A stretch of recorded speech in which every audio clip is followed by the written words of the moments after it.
പ്രസംഗത്തെക്കുറിച്ച് പറഞ്ഞുകൊണ്ടിരിക്കുകയാണല്ലോ. ഒരു ഒരു പാട്ട് നമുക്ക് എങ്ങനെയും പാടാം. പക്ഷെ ആ പാട്ട് ഏറ്റവും ഫലകരമായിട്ട് അല്ലെങ്കിൽ അതിൻ്റെ കേൾവിക്കാരിലേക്ക് എത്തണമെന്നുണ്ടെങ്കിൽ അതിന് ശരിയായിട്ടുള്ള താളം വേണം, ശരിയായിട്ടുള്ള ശ്രുതി വേണം. അതുമാത്രമല്ല, അത് പാടുമ്പം അതിന് ശരിയായിട്ടുള്ളൊരു ഫീലുണ്ട്. അതേ നിലയിൽ അത് പാടിയെങ്കിൽ മാത്രമാണ് അത് ഏറ്റവും ഭംഗിയായിട്ട് ആസ്വാദ്യകരമായിട്ട് തീരുകയുള്ളൂ. എന്നതുപോലെ തന്നെ ഇപ്പം നമ്മൾ കേട്ടതായിരിക്കുന്ന ആ പാട്ട് അതേപോലെയുള്ളൊരു പാട്ടായിരുന്നു. വളരെ ഭംഗിയായിട്ട് ആ പാട്ട് പാടിയത്. എന്നാൽ ഇതേ പാട്ട് ഞാനിപ്പോൾ പാടുന്നെന്നുണ്ടെങ്കിൽ ആ പാട്ട് അങ്ങനെയല്ല പാടുക. ചിലപ്പോൾ ആ പാട്ടിൻ്റെ ട്യൂൺ വേറെ ആയിരിക്കും, ആ പാട്ടിൻ്റെ ഭാവം വേറെ ആയിരിക്കും, താളവും ശ്രുതിയും ഒക്കെ തെറ്റിയായിരിക്കും ഞാൻ പാടുക. അപ്പോൾ അതുകൊണ്ട് ഞാൻ പറഞ്ഞതിൻ്റെ അത് ആശയം മനസ്സിലാക്കാൻ വേണ്ടി പറയുക. ഒരു പ്രസംഗം വെറുതെ അങ്ങ് അവതരിപ്പിക്കുകയല്ല. ആ പ്രസംഗം ചെയ്യേണ്ടതുപോലെ ചെയ്യുമ്പോൾ അതിൻ്റെ ശരിയായ നിലയിൽ അത് പാകപ്പെടുത്തി ശരിയായ നിലയിൽ അത് അവതരിപ്പിക്കുമ്പോൾ അത് കേൾവിക്കാരിലുണ്ടാക്കുന്ന പ്രതികരണം വ്യത്യസ്തമായിരിക്കും. നമുക്ക് ഞാനൊരു പാട്ട് ഇതൊരു ഉദാഹരണമായിട്ട് ഞാൻ ഉപയോഗിക്കുന്ന ഒരു നടന്ന സംഭവമാണ്. ആ സംഭവം എങ്ങനെയായിരുന്നു? ഒരു സ്ഥലത്ത് ഒരു വലിയ സദസ്സിൻ്റെ മുമ്പിൽ ഒരു പെൺകുട്ടി പാടാനായിട്ട് വന്നു. അവൾ വളരെ മനോഹരമായിട്ട് ആ പാട്ട് പാടി, വളരെ മനോഹരമായിട്ട് പാടി. പാട്ടെല്ലാം കഴിഞ്ഞപ്പം എല്ലാ മനുഷ്യരും എഴുന്നേറ്റ് നിന്ന് കൈയടിച്ചു. വളരെ അനുമോദനമാണ് ആ പെൺകുട്ടിക്ക് കിട്ടിയത്. അതിനുശേഷം മറ്റൊരാൾ പാടാനായിട്ട് വന്നു. ഈ പെൺകുട്ടി പാടിയ അതേ പാട്ട് തന്നെ ആ വ്യക്തിയും പാടി. പക്ഷെ ആ വ്യക്തി പാടിക്കഴിഞ്ഞപ്പം ആ സദസ്സിലുള്ളതായിരിക്കുന്ന ആളുകൾ അതേ പാട്ടാണ് പാടിയത്, അതേ സദസ്സിൽ വെച്ചാണ് പാടിയത്. ആ പാട്ട് പാടിക്കഴിഞ്ഞപ്പം ആരും കൈയടിച്ചില്ല. പകരം എല്ലാ മനുഷ്യരുടെയും കണ്ണുകൾ നിറഞ്ഞൊഴുകുകയായിരുന്നു. എവിടെയായിരുന്നു ആ വ്യത്യാസം? ഞാനത് വിശദീകരിക്കേണ്ട ആവശ്യമില്ല. അത് കേട്ടപ്പോൾ തന്നെ നിങ്ങൾക്ക് കാര്യം പിടികിട്ടി. ഈ പ്രസംഗം ചെയ്യുമ്പോൾ തലയും കൊണ്ടും പ്രസംഗിക്കാം, ഹൃദയം കൊണ്ടും പ്രസംഗിക്കാം. തലയും കൊണ്ട് പ്രസംഗിക്കുമ്പം ഇതിന് നമ്മൾ ഈ പറയുന്ന പല കാര്യങ്ങളൊക്കെ അതിനകത്ത് ക്രമമായിട്ടും ചന്തമായിട്ടും ഒക്കെ വരും. പക്ഷെ അത് ഹൃദയത്തിലേക്ക് ചെല്ലണമെന്നില്ല, ആളുകളുടെ ഹൃദയത്തിലോട്ട് കയറി ചെല്ലണമെന്നില്ല. ദൈവത്തിൻ്റെ ആത്മാവാണ് പ്രവർത്തിക്കുമ്പോഴാണ് ഇത് വാസ്തവത്തിൽ ഹൃദയത്തിലോട്ട് പ്രവർത്തിക്കുന്ന നിലയിലേക്കാകുന്നത്. ഒരു മനുഷ്യൻ പ്രസംഗിക്കുമ്പം ആ വ്യക്തിയുടെ ചിന്തകളും ആലോചനകളും വ്യക്തിയുടെ വാക്കുകളുമൊക്കെ കേൾവിക്കാരെ സ്വാധീനിക്കുന്നത് ദൈവത്തിൻ്റെ ആത്മാവിനാണ്. ആ ദൈവാത്മാവ് പ്രവർത്തിക്കണമെന്നുണ്ടെങ്കിൽ നമ്മൾ ചുമ്മാ കുറേ വാചക സർത്ത് നടത്തിയതുകൊണ്ട് കാര്യമില്ല. അവിടെയാണ് വളരെ ആവശ്യമായിട്ടുള്ളത്. നമ്മളിപ്പോൾ ഇതിൻ്റെ കുറേ സാങ്കേതിക വശം പറഞ്ഞു പോയി കഴിഞ്ഞാൽ അങ്ങനെയൊക്കെ നമുക്ക് വേണമെന്നുണ്ടെങ്കിൽ ഒരു പ്രസംഗമൊക്കെ നല്ല കുറിപ്പൊക്കെ തയ്യാറാക്കി പ്രസംഗിക്കാം. പക്ഷേ ഓരോ പ്രസംഗത്തിൻ്റെയും മുൻപിൽ ഞാൻ അതുകൊണ്ടാണ് നേരത്തെ പറഞ്ഞത്, നമുക്ക് ഈ സാങ്കേതികത്വം വേണമെങ്കിൽ പോലും ആ സാങ്കേതികത്വത്തിനേക്കാൾ അപ്പുറമായിട്ട് ഒരു പ്രസംഗത്തെ സ്വാധീനിക്കുന്ന പല ഘടകങ്ങളുണ്ട്. ഒരുപക്ഷെ നമ്മൾ ഒരു പ്രസംഗം തയ്യാറാക്കുമ്പോൾ നല്ലൊരു ആമുഖം, നല്ല കുറേ പോയിൻറ്റ്സ്, നല്ലൊരു ഉപസംഹാരം ഒക്കെ തയ്യാറാക്കി നല്ല കുറേ ഉദാഹരണങ്ങളൊക്കെ ആയിട്ട് നമ്മളത് അവതരിപ്പിച്ചാലും ചിലപ്പോൾ ഇത് കേൾവിക്കാരിലൊരു മാറ്റം ഉണ്ടാക്കണമെന്നില്ല. ഈ പറഞ്ഞ കാര്യങ്ങളൊന്നും വേണ്ടെന്നല്ല കേട്ടോ. എങ്ങനെയും ഒരു ആമുഖവും ഇല്ല, ഉപസംഹാരവും ഇല്ല, ചുമ്മാ തോന്നിയതുപോലെയൊക്കെ പ്രസംഗിക്കാമെന്നല്ല പറഞ്ഞതിൻ്റെ അർത്ഥം. നമ്മൾ ചെയ്യേണ്ടതായിരിക്കുന്ന കാര്യം നമ്മൾ ചെയ്യണം. എന്നെ 2010 എൻ്റെ ചിന്തയെ മാറ്റിമറിച്ചതായിരിക്കുന്ന ഒരു പ്രസ്താവന ഇന്ന് കർത്താവിൻ്റെ സന്നിധിയിൽ വിശ്രമിക്കുന്ന ഷാലൂറ്റി നൈനാൻ എന്ന് പറയുന്ന ഒരു ദൈവദാസൻ ഒരിക്കൽ എന്നെ കാണാൻ എൻ്റെ വീട്ടിൽ വന്നു. എൻ്റെ വീട്ടിൽ വന്നതിന് വേറൊരു കാരണമുണ്ട്. അപ്പം ആ കാരണത്താൽ അതൊന്നും ഞാൻ ഇവിടെ പറയുന്നില്ല. അദ്ദേഹം വന്ന് എന്നോട് സംസാരിച്ചപ്പം എന്നോട് പറഞ്ഞ ഒരു സ്റ്റേറ്റ്മെൻറ്റ് എൻ്റെ ഹൃദയത്തിൽ വളരെ സ്പർശിച്ച ഒരു സ്റ്റേറ്റ്മെൻറ്റ്. ഒരു സാധാരണ നിലയിൽ നമ്മളൊക്കെ ചിന്തിക്കുന്ന ഒരു കാര്യമാണ് എങ്കിൽ പോലും അദ്ദേഹം പറഞ്ഞപ്പോൾ അതൊന്നും അല്പം വ്യത്യാസപ്പെടുത്തി പറഞ്ഞു. അദ്ദേഹം പറഞ്ഞത് ഇങ്ങനെയാണ്: നമുക്ക് ചെയ്യാൻ പറ്റുന്നത് നമ്മൾ ചെയ്യണം. നമ്മൾ സാധാരണ കേട്ടേക്കുന്നത് എങ്ങനെയാണ്? ദൈവത്തിന് ചെയ്യാൻ പറ്റുന്നത് ദൈവം ചെയ്യുമെന്നാണ്. പക്ഷെ അദ്ദേഹം പറഞ്ഞത് അങ്ങനല്ല. നമ്മൾ ചെയ്യേണ്ടത് നമ്മൾ ചെയ്യണം. അഥവാ നമുക്ക് ചെയ്യാൻ പറ്റുന്നത് നമ്മൾ ചെയ്യണം. നമുക്ക് ചെയ്യാൻ പറ്റാത്തത് ദൈവം ചെയ്യുമെന്നാണ് പറഞ്ഞത്. അതെന്നെ വളരെ ചിന്തിപ്പിച്ചൊരു കാര്യമാണ്. We must do what we can do and God will do what we cannot do. നമുക്ക് ചെയ്യാൻ പറ്റുന്നത് നമ്മൾ ചെയ്യണം. നമുക്ക് ചെയ്യാൻ പറ്റാത്തത് ദൈവം ചെയ്യുമെന്ന് അദ്ദേഹം എന്നോട് പറഞ്ഞു. അത് വളരെ സത്യമായിട്ടുള്ളൊരു കാര്യമാണെന്ന് എനിക്ക് തോന്നുന്നു. എനിക്ക് തോന്നുന്നതല്ല, എനിക്കത് മനസ്സിലാക്കാൻ കഴിഞ്ഞിട്ടുണ്ട്. ഈ പ്രസംഗം എന്ന് പറയുന്നതിനകത്ത് നമുക്ക് ചെയ്യേണ്ട ചില കാര്യങ്ങളുണ്ട്. നമ്മൾ ചെയ്യേണ്ടതായിരിക്കുന്ന കുറേ കാര്യങ്ങളുണ്ട്. നമ്മൾ ചെയ്യേണ്ടതായിരിക്കുന്ന കാര്യങ്ങൾ കൃത്യമായിട്ടുള്ള നിലയിൽ നാം ചെയ്യുമ്പോൾ നമുക്ക് ചെയ്യാൻ പറ്റാത്ത ചില കാര്യങ്ങളുണ്ട്. അതാണ് ഞാൻ നേരത്തെ പറഞ്ഞത്. ഹൃദയങ്ങളോട് ഇടപെടുന്നതായിരിക്കുന്നത് ദൈവമാണ്, ദൈവത്തിൻ്റെ ആത്മാവാണ്, ഞാനല്ല. എൻ്റെ വാക്കുകൾക്ക് പരിമിതിയുണ്ട്. എൻ്റെ വാക്കുകൾ കേവലം മാനുഷികമായ വാക്കുകളാണ്. എന്നാൽ എൻ്റെ വാക്കുകൾ ദൈവത്തിൻ്റെ ആത്മാവ് പ്രവർത്തിച്ചൊരു മനുഷ്യൻ്റെ ഹൃദയത്തിലോട്ട് അത് പ്രവർത്തിക്കുമ്പോൾ, അതിനോട് ചേർന്ന് ആ ദൈവത്തിൻ്റെ ആത്മാവും കൂടെ അതിനോട് ചേർന്ന് പ്രവർത്തിക്കുമ്പോഴാണ് ആ വാക്കുകൾക്ക് അപ്പോൾ മാത്രമേ ശക്തി ഉണ്ടാകുന്നുള്ളൂ. മാനുഷികമായിട്ടുള്ള വാക്കുകൾക്ക് ശക്തിയില്ല. പ്രിയമുള്ളവരെ, വളരെ പ്രാർത്ഥന ഒരു ശുശ്രൂഷയുടെ പിറകിൽ ആവശ്യമാണ്. ദൈവത്തിൽ ആശ്രയമില്ലാതെ ചുമ്മാ ചെന്ന് എന്തെങ്കിലുമൊക്കെ പ്രസംഗം, എനിക്ക് പലപ്പോഴും അനുഭവമുള്ള കാര്യമാണ് ഞാനീ പറയുന്നത്. ഞാൻ പറയുന്നതായിരിക്കുന്ന കാര്യം ഒരിക്കലും തെറ്റിദ്ധരിക്കപ്പെടരുത്. പക്ഷേ എങ്കിലും ഞാൻ പറയുകയാണ്, ഞാൻ വളരെ നന്നായി പ്രിപ്പയർ ചെയ്ത് വളരെ ധൈര്യത്തോടുകൂടെ എല്ലാം എനിക്കറിയാമെന്നുള്ള ഭാവത്തിൽ പോയി പ്രസംഗിച്ചതായിരിക്കുന്ന പല പ്രസംഗങ്ങളും യാതൊരു ചലനവും ശ്രോതാക്കളിൽ ഉണ്ടാക്കിയിട്ടില്ല. കാരണം ഇതിൻ്റെ ഒക്കെ റെസ്പോൺസ് നമുക്ക് അറിയാൻ പറ്റും. എങ്ങനെയാണ് അറിയുന്നത്? നമുക്ക് വെറുതെ നോക്കുമ്പോൾ തന്നെ അറിയാം. ഇനി അതും അല്ലെങ്കിൽ ഈ പ്രസംഗമൊക്കെ കഴിയുമ്പം ഓരോ ആളുകളുടെ പ്രതികരണത്തിലൂടെ, ചില ആളുകൾ വെറുതെ നമ്മളെ വന്ന് ചുമ്മാ സൂചിപ്പിക്കാൻ പറയുന്ന ആൾക്കാരുണ്ട്, കാര്യമായിട്ട് പറയുന്നതായിരിക്കുന്ന ആൾക്കാരുണ്ട്.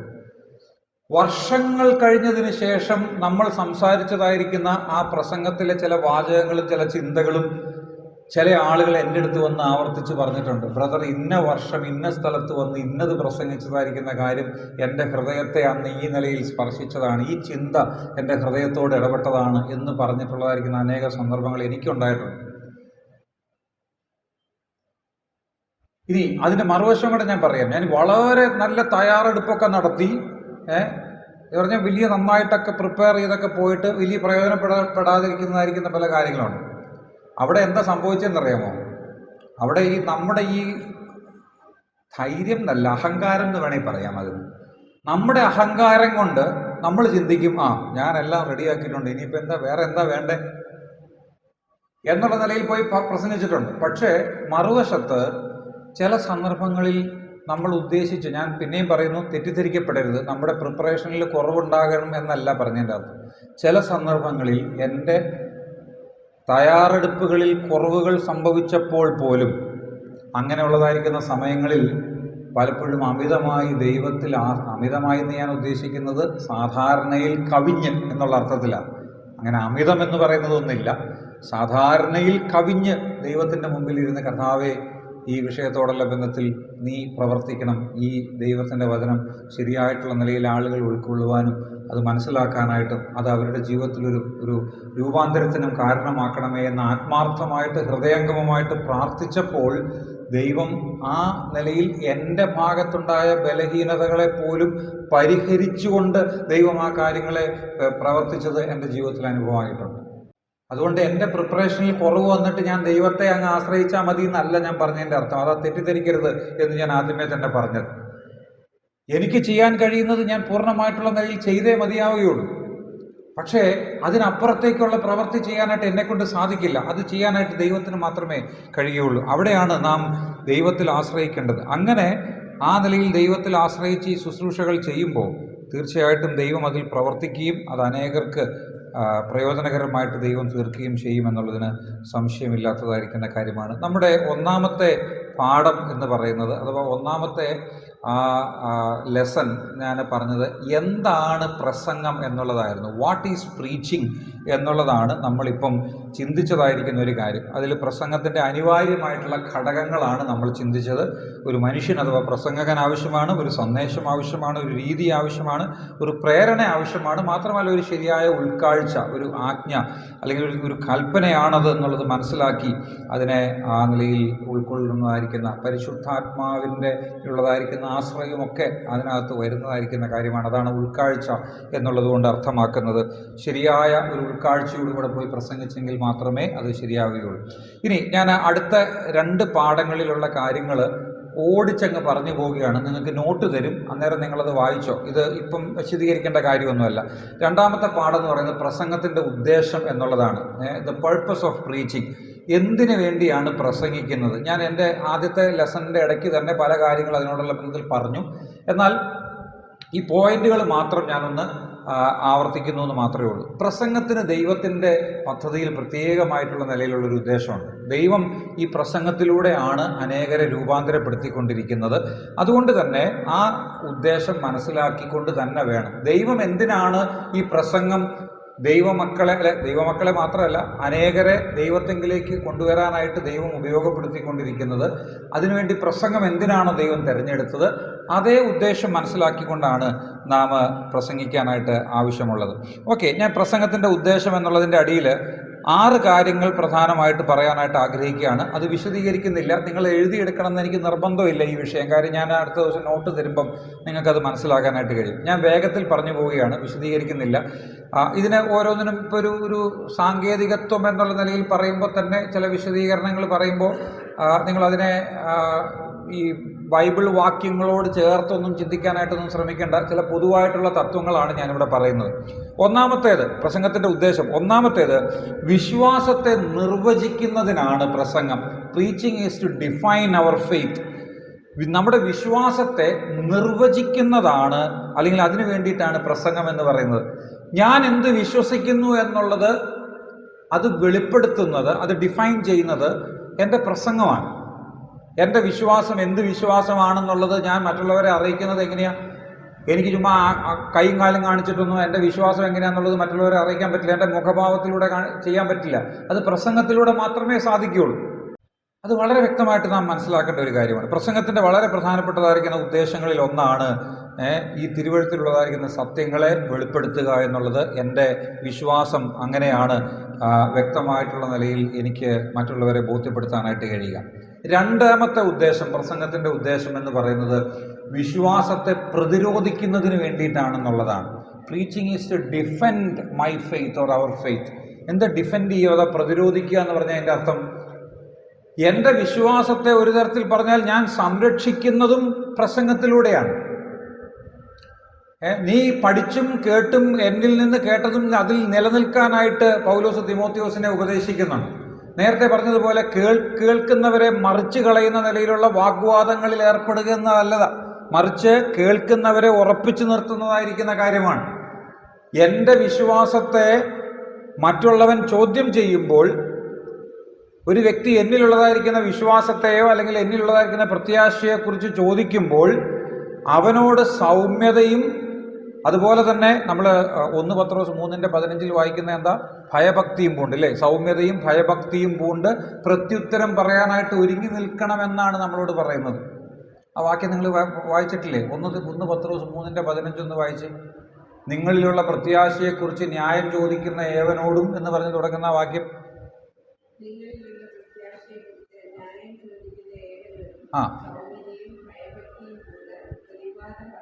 പ്രതിവാദം പറയാനായിട്ട് എപ്പോഴും ഒരുങ്ങിയിരിക്കണം. അതെങ്ങനെ സാധിക്കുന്നേ? പ്രതിവാദം പറയുന്നത് എങ്ങനെ? നമ്മുടെ പ്രസംഗം എന്ന് പറയുമ്പോൾ നമ്മളിപ്പോൾ സ്ട്രക്ചേർഡ് ആയിട്ടുള്ള 1, 2, 3 എന്ന് പറഞ്ഞ് പോയിന്റാക്കി പറയുന്ന കാര്യമല്ല. നമ്മളുടെ സംസാരത്തിലൂടെ, നമ്മുടെ പ്രസംഗത്തിലൂടെ, നാം പറയുന്നതിലൂടെയാണ് നമുക്ക് നമ്മുടെ വിശ്വാസത്തെ പ്രതിരോധിക്കാനായിട്ട് പറ്റുക. എന്നിലുള്ളതായിരിക്കുന്ന വിശ്വാസത്തെക്കുറിച്ച്, എന്നിലുള്ള പ്രത്യാശയെക്കുറിച്ച് ഒരു വ്യക്തി ന്യായം ചോദിക്കുകയാണെന്ന് വിചാരിക്കുക. നീ എന്തുകൊണ്ട് ഇതിൽ വിശ്വസിക്കുന്നു? ഞാൻ എങ്ങനെ അതിന് മറുപടി പറയണ്ടേ? ഭയഭക്തിയും സൗമ്യതയും പൂണ്ട് ഞാൻ എപ്പോഴും അതിന് പ്രത്യുത്തരം പറയാനായിട്ട് അഥവാ പ്രതിവാദം പറയാനായിട്ട് ഞാൻ ഒരുങ്ങിയിരിക്കണമെന്നാണ് ദൈവത്തിൻ്റെ വചനം എന്നോട് പറയുന്നത്. അപ്പോൾ എൻ്റെ വിശ്വാസത്തെ നിർവചിക്കുക, അതിനെ വെളിപ്പെടുത്തുക എന്നുള്ളത് മാത്രമല്ല, ഞാൻ വിശ്വസിച്ചിരിക്കുന്നത് സത്യമാണ്. എന്നിലുള്ളതായിരിക്കുന്ന വിശ്വാസത്തെയോ പ്രത്യാശയെക്കുറിച്ച് ന്യായം ചോദിക്കുന്നവനോട് പ്രതിവാദം പറയുന്നതും ഈ പ്രസംഗത്തിലൂടെയാണ് എന്നുള്ളത് നാം നോക്കണം, മനസ്സിലാക്കണം. കാരണം ഈ ദൈവത്തിൻ്റെ വചനം അത് ശരിയല്ല എന്നും അത് തെറ്റാണെന്നും തെളിയിക്കാനായിട്ട് ശത്രു ഏറ്റവും ശക്തമായി ശ്രമിച്ചുകൊണ്ടിരിക്കുന്ന ഒരു കാലഘട്ടത്തിലാണ് നാം ജീവിക്കുന്നത്. അതുകൊണ്ട് ദൈവവചനം പ്രസംഗിക്കുക എന്നുള്ളത് ഏറെ ആവശ്യമായിട്ടുള്ള ഒരു കാര്യമാണ്. അതുകൊണ്ട് നാം ആ കാര്യം പ്രത്യേകം ഓർത്തിരിക്കണം. മൂന്നാമത്തെ ഉദ്ദേശം എന്ന് പറയുന്നത് നഷ്ടപ്പെട്ടവരെ സുവിശേഷം അറിയിക്കുക, അഥവാ നശിച്ചു പോകുന്നവരെ എന്നുള്ള അർത്ഥത്തിലാണ്. പിന്നെ ആ ഒരു വാക്ക് ഉപയോഗിക്കാതെ ഞാൻ നഷ്ടപ്പെട്ടവരെ എന്ന് ഉപയോഗിച്ചു എന്ന് മാത്രമേ ഉള്ളൂ.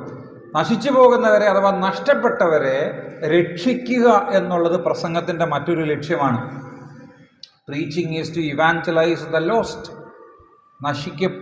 നാശത്തിലേക്ക് പോകുന്നവരെ, നഷ്ടപ്പെട്ടു പോകുന്നവരെ, നിത്യമായ നരകത്തിലേക്ക് പോകുന്നതായിരിക്കുന്ന ആളുകളെ, അവരെ ദൈവത്തിനു വേണ്ടി രക്ഷിച്ചെടുക്കാനായിട്ട് ഉള്ളതായിരിക്കുന്ന മാർഗം എന്ന് പറയുന്നത് സുവിശേഷമാണ്, പ്രസംഗമാണ്. പല ആൾക്കാരും ഇങ്ങനെ പറയാറുണ്ട്, ഒരു തെറ്റിദ്ധാരണ ഒഴിവാക്കാൻ വേണ്ടി ഞാൻ പറയുവാണ് കേട്ടോ. ഞാൻ ആരോടും സുവിശേഷം വാക്കുകൊണ്ടൊന്നും പറയാറില്ല, അഥവാ പ്രസംഗിക്കാറില്ല. ഞാൻ മറ്റുള്ളവരുടെ മുമ്പാകെ നല്ല നിലയിലൊക്കെ അങ്ങ് ജീവിച്ച് കാണിക്കുവാണ്. അങ്ങനെയാണ് ഞാൻ മറ്റുള്ളവർക്ക് ക്രിസ്തുവിനെ പരിചയപ്പെടുത്തുക എന്ന് ചില ആൾക്കാർ പറയാറുണ്ട്. നല്ല നിലയിൽ ജീവിക്കേണ്ടത് ആവശ്യമാണ്. പക്ഷെ ഒരാൾ നല്ല നിലയിൽ ജീവിച്ചതുകൊണ്ട് ഒരാൾ ക്രിസ്തുവിനെ കണ്ടെത്തില്ല. അത് നമ്മുടെ തെറ്റിദ്ധാരണയാണ്. നമ്മൾ വിചാരിക്കും നമ്മൾ നല്ല നിലയിൽ അങ്ങനെ നമ്മളെപ്പോലെ നല്ല നിലയിൽ ജീവിക്കുന്ന ആയിരക്കണക്കിന് പതിനായിരക്കണക്കിന് ആൾക്കാർ ഈ ലോകത്തുണ്ട്. ക്രിസ്ത്യാനികളല്ല, ക്രൈസ്തവരല്ല, അക്രൈസ്തവരായിട്ടുള്ള ആൾക്കാരുണ്ട്. നമ്മളെക്കാൾ കുറേ കൂടെ നന്നായിട്ട് ധാർമ്മികമായിട്ടും നൈതികമായിട്ടും ഒക്കെ നമ്മളെക്കാൾ കുറേ കൂടെ നന്നായിട്ട് ജീവിക്കുന്ന അക്രൈസ്തവർ ഈ ലോകത്തിലുണ്ട്. അവരെ കണ്ടാരെങ്കിലും ക്രിസ്തുവിനെ കാണുന്നുണ്ടോ? ഇല്ല. നമ്മുടെ ജീവിതം കണ്ട് എല്ലാവരും ക്രിസ്തുവിനെ കണ്ടുമുട്ടാനായിട്ട് സാധിക്കുമെന്ന് ചിന്തിക്കുന്നത് തെറ്റാണ്. അത് സാധിക്കില്ല. എന്നാൽ നമ്മുടെ പ്രസംഗം നടത്തിയിട്ട് ആ പ്രസംഗത്തിനോട് ചേർന്ന് നാം അതിന് തക്കവണ്ണം ജീവിക്കുന്നെങ്കിൽ നമ്മളിലൂടെ പലരും ക്രിസ്തുവിനെ കണ്ടുമുട്ടും. ഞാൻ പറഞ്ഞതിൻ്റെ വ്യത്യാസം എന്താണെന്നറിയാമോ? അതായത് ഇനി ഇത് നേരെ തിരിച്ചേ, നമ്മൾ പ്രസംഗിക്കുകയും നമ്മളിൽ ക്രിസ്തു ജീവിക്കാതിരിക്കുകയും നല്ല നിലയിൽ ജീവിക്കാതിരിക്കുകയും ചെയ്താലും ഈ പ്രസംഗം കൊണ്ട് പ്രയോജനമൊന്നുമില്ല. നമ്മളെ കാണുന്നവരോ ഇവനാണോ വലിയ ക്രിസ്തുവിനെ പ്രസംഗിക്കുന്നത് എന്ന് ചിന്തിക്കുകയുള്ളൂ. അപ്പോൾ ഇത് രണ്ടും കോംപ്ലിമെൻ്ററിയാണ്. വിശ്വാസം ഇല്ലാതെ ഒരു വ്യക്തി പ്രവൃത്തി എന്ന് പറയുന്നത് ഞാൻ ഉദ്ദേശിച്ചത് നമ്മൾ ഉദ്ദേശിക്കുന്ന കാര്യമാട്ടോ. ഞാൻ ഈ പറഞ്ഞതായിരിക്കുന്ന കാര്യം ഈ നല്ല നിലയിൽ ജീവിക്കുക എന്ന് ഉദ്ദേശിച്ചത് നമ്മൾ ഈ സാധാരണഗതിയിൽ ഉദ്ദേശിക്കുന്നത് എന്നാണെന്നറിയാമോ? ആർക്കും ഒരു കുഴപ്പമുണ്ടാക്കാതെ, അയൽവക്കത്തെ ഉള്ളവൻ്റെ തലയിൽ കയറാൻ പോവാതെ, അവനൊരു പ്രശ്നം ഉണ്ടാക്കാൻ പോവാതെ അടങ്ങി ഒതുങ്ങി ജീവിക്കുന്നതിനെയാണ് നമ്മൾ ഈ നല്ല നിലയിലൊക്കെ ജീവിക്കുക എന്ന് ഈ പറയുന്നത്. അപ്പോൾ പല ആൾക്കാരും വിചാരിക്കുന്നത് അങ്ങനെയൊക്കെ അങ്ങ് ജീവിച്ചു പോയാൽ അതുകൊണ്ട് അങ്ങ് ശരിയായി എന്നാണ്. അതുകൊണ്ട് ശരിയായില്ല. അത് വേണം. എന്നാൽ ഒരു വ്യക്തി കർത്താവിനെ വായ കൊണ്ട് ഏറ്റുപറയുക എന്ന് പറയുന്നത് തന്നെയാണ് ആ വ്യക്തിയോട് സുവിശേഷം അറിയിക്കാനായിട്ട്. കർത്താവായ യേശു ക്രിസ്തു നിന്റെ പാപങ്ങൾക്ക് വേണ്ടി മരിച്ചു എന്ന് നിന്നെ കണ്ട ആരാ വിശ്വസിക്കുക? ഒരാളും വിശ്വസിക്കില്ല. നീ വായ കൊണ്ട് പറഞ്ഞേ പറ്റുള്ളൂ. പക്ഷെ നീ വായ കൊണ്ട് പറയുമ്പോൾ അതിന് തക്കവണ്ണം അല്ല നിന്റെ ജീവിതം എന്നുണ്ടെങ്കിൽ പിന്നെ ആ വ്യക്തിക്ക് അത് സംശയമാവുമേ, ഇവൻ വാസ്തവത്തിൽ പറഞ്ഞ കാര്യം ശരിയാണോ എന്ന്. അപ്പോൾ ഇത് രണ്ടും കൂടെ ഒരേപോലെ പോയേ വെക്കുള്ളൂ. ഒരുവൻ പ്രസംഗിക്കുകയും വേണം, അതിനതൊക്കോണം ജീവിക്കുകയും വേണം. അല്ലാതെ ചുമ്മാ വെറുതെ ജീവിച്ചതുകൊണ്ട് മാത്രം കാര്യമാണെന്ന് പല ആൾക്കാരും പറയാറുണ്ട്. അത് തെറ്റാണെന്നാണ് ഞാനീ പറഞ്ഞത്. പ്രസംഗം വേണം. ഒരു വ്യക്തിക്ക് ക്രിസ്തുവിനെ അറിയണമെന്നുണ്ടെങ്കിൽ ദൈവവചനത്തിലൂടെ അഥവാ ദൈവവചനത്തെ ആധാരമാക്കി കർത്താവായ യേശു ക്രിസ്തു നിന്റെ പാപത്തിൻ്റെ പരിഹാരത്തിനു വേണ്ടി 2000 വർഷങ്ങൾക്ക് മുൻപ് കാൽവറി ക്രൂസിൽ മരിച്ചു. ആ യേശു ക്രിസ്തുവിനെ നിന്റെ രക്ഷിതാവും കർത്താവുമായിട്ട് നീ സ്വീകരിച്ചാൽ നീ രക്ഷിക്കപ്പെടും, നിന്റെ പാപത്തിന് മോചനം കിട്ടും, നീ നിത്യമായിട്ടുള്ള ജീവിതം പ്രാപിക്കും, നിത്യമായ നരകത്തിൽ നിന്ന് നീ വിടുതൽ പ്രാപിക്കും എന്ന് വായ തുറന്ന് വാക്കുകൾ കൊണ്ട് പ്രസംഗിക്കുക എന്ന് പറഞ്ഞാൽ, ഞാൻ പറയുന്ന പ്രസംഗം പോലെ പറയുകയല്ല, ഈ വാചകങ്ങൾ കൊണ്ട് വചനം കൊണ്ട് അത് പറഞ്ഞെങ്കിൽ മാത്രമേ ആ വ്യക്തിക്ക് കർത്താവിനെ കണ്ടുമുട്ടാനായിട്ട് കഴിയുള്ളൂ. അതുകൊണ്ട് ഞാൻ ആദ്യം തന്നെ റോമാലേഖനം 10-ാം അധ്യായത്തിൽ നിന്ന് ആ വാക്യം എടുത്തിട്ട് പറഞ്ഞേ, ആരും അയച്ചില്ലെങ്കിൽ എങ്ങനെ ഒരുത്തൻ പോകും, ആരും പോയില്ലെങ്കിൽ എങ്ങനെ, ആരും പ്രസംഗിച്ചില്ലെങ്കിൽ എങ്ങനെ കേൾക്കും, കേട്ടില്ലെങ്കിൽ എങ്ങനെ വിശ്വസിക്കും, വിശ്വസിച്ചില്ലെങ്കിൽ ആ വ്യക്തി എങ്ങനെ രക്ഷിക്കപ്പെടും വിശ്വസിച്ചില്ലെങ്കിൽ ആ വ്യക്തി രക്ഷിക്കപ്പെടില്ല. വിശ്വാസത്തിലേക്ക് നയിക്കുന്നത് പ്രസംഗമാണ്. അപ്പോൾ അതുകൊണ്ട് നഷ്ടപ്പെട്ടവരെ രക്ഷയിലേക്ക് നയിക്കാൻ വേണ്ടി ദൈവം ഉപയോഗിക്കുന്ന ഒരു കാര്യമാണ് പ്രസംഗം. ആ നഷ്ടപ്പെട്ടവരെന്ന് ഞാൻ ഉദ്ദേശിക്കുമ്പം രക്ഷിക്കപ്പെടാത്തവരെ രക്ഷയിലേക്ക് നയിക്കുന്ന കാര്യം മാത്രമല്ല കേട്ടോ പറയുന്നത്. ഒരു വ്യക്തി രക്ഷിക്കപ്പെട്ടതിന് ശേഷം ആ വ്യക്തി പിന്മാറിപ്പോയി എന്ന് വിചാരിക്കുക. രക്ഷ നഷ്ടപ്പെട്ടു പോയി എന്നല്ല പറഞ്ഞു വരുന്നതിൻ്റെ അർത്ഥം. ആ വ്യക്തി പിന്മാറിപ്പോയാൽ ആ പിന്മാറിപ്പോയ മനുഷ്യനെ പിന്നെയും അവൻ്റെ ആ യഥാർത്ഥമായ ആത്മീയമായ സമൃദ്ധിയിലേക്കും അനുഭവത്തിലേക്കും ആ വ്യക്തിയെ മടക്കിക്കൊണ്ടുവരാനായിട്ടും കഴിയുന്നത് ഈ ദൈവത്തിൻ്റെ വചനത്തിനാണ്. പിന്മാറ്റക്കാർ മടങ്ങി വരുന്നത് എങ്ങനെയാ? ഈ വചനത്തിലൂടെ തന്നെയാണ് മടങ്ങി വരേണ്ടത്.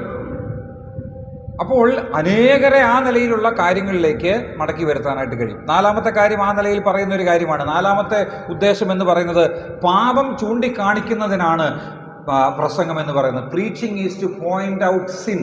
പാപത്തെ ചൂണ്ടിക്കാണിക്കുന്നതിനാണ് പ്രസംഗം. ഞാൻ നേരത്തെ പറഞ്ഞതായിരിക്കുന്ന കാര്യം കൂടുതലായിട്ട് വിശദീകരിക്കുന്നില്ല. പുതിയ നിയമത്തിലുള്ളതായിരിക്കുന്ന പ്രസംഗങ്ങൾ നിങ്ങളൊന്ന് പരിശോധിച്ച് നോക്കുക. പാപത്തെ ലഘുവായിട്ട് കൈകാര്യം ചെയ്യുന്ന ഒരു പ്രസംഗവും പുതിയ നിയമത്തിലില്ല. പരീശന്മാരെ ശരിക്കു പറഞ്ഞാൽ അവരുടെ പാപത്തെ വളരെ ശക്തമായിട്ട് അപലപിക്കുന്ന നിലയിലാണ് കർത്താവായ യേശു ക്രിസ്തു പ്രസംഗിച്ചത്, ധൈര്യത്തോടെ. അതുപോലെ തന്നെ ഹെരോദിയോസിൻ്റെ, അതായത് അവിടെയുള്ളതായിരിക്കുന്ന ആ അശുദ്ധിയെ, ഹെരോദിയാസ് എന്ന് പറയുന്നതായിരിക്കുന്ന അവളുടെ അശുദ്ധിയെക്കുറിച്ച് ശക്തമായിട്ടുള്ള നിലയിൽ യോഹന്നാൻ സ്നാപകൻ പ്രസംഗിച്ചു. അതിന് നിമിത്തം എന്താ സംഭവിച്ചെന്നറിയാം. താൻ ശിരച്ഛേദം ചെയ്യപ്പെട്ടു. പക്ഷേ എന്നിട്ട് പോലും താൻ ആ നിലയിൽ അത് പ്രസംഗിച്ചു എന്നുള്ളത് നമുക്ക് മനസ്സിലാക്കേണ്ടതായിരിക്കുന്ന ഒരു കാര്യമാണ്. എത്ര പ്രതികൂലമുണ്ടെങ്കിലും ആ കാര്യം, ആ പാപത്തെക്കുറിച്ച് ആ വ്യക്തി പ്രസംഗിച്ചു.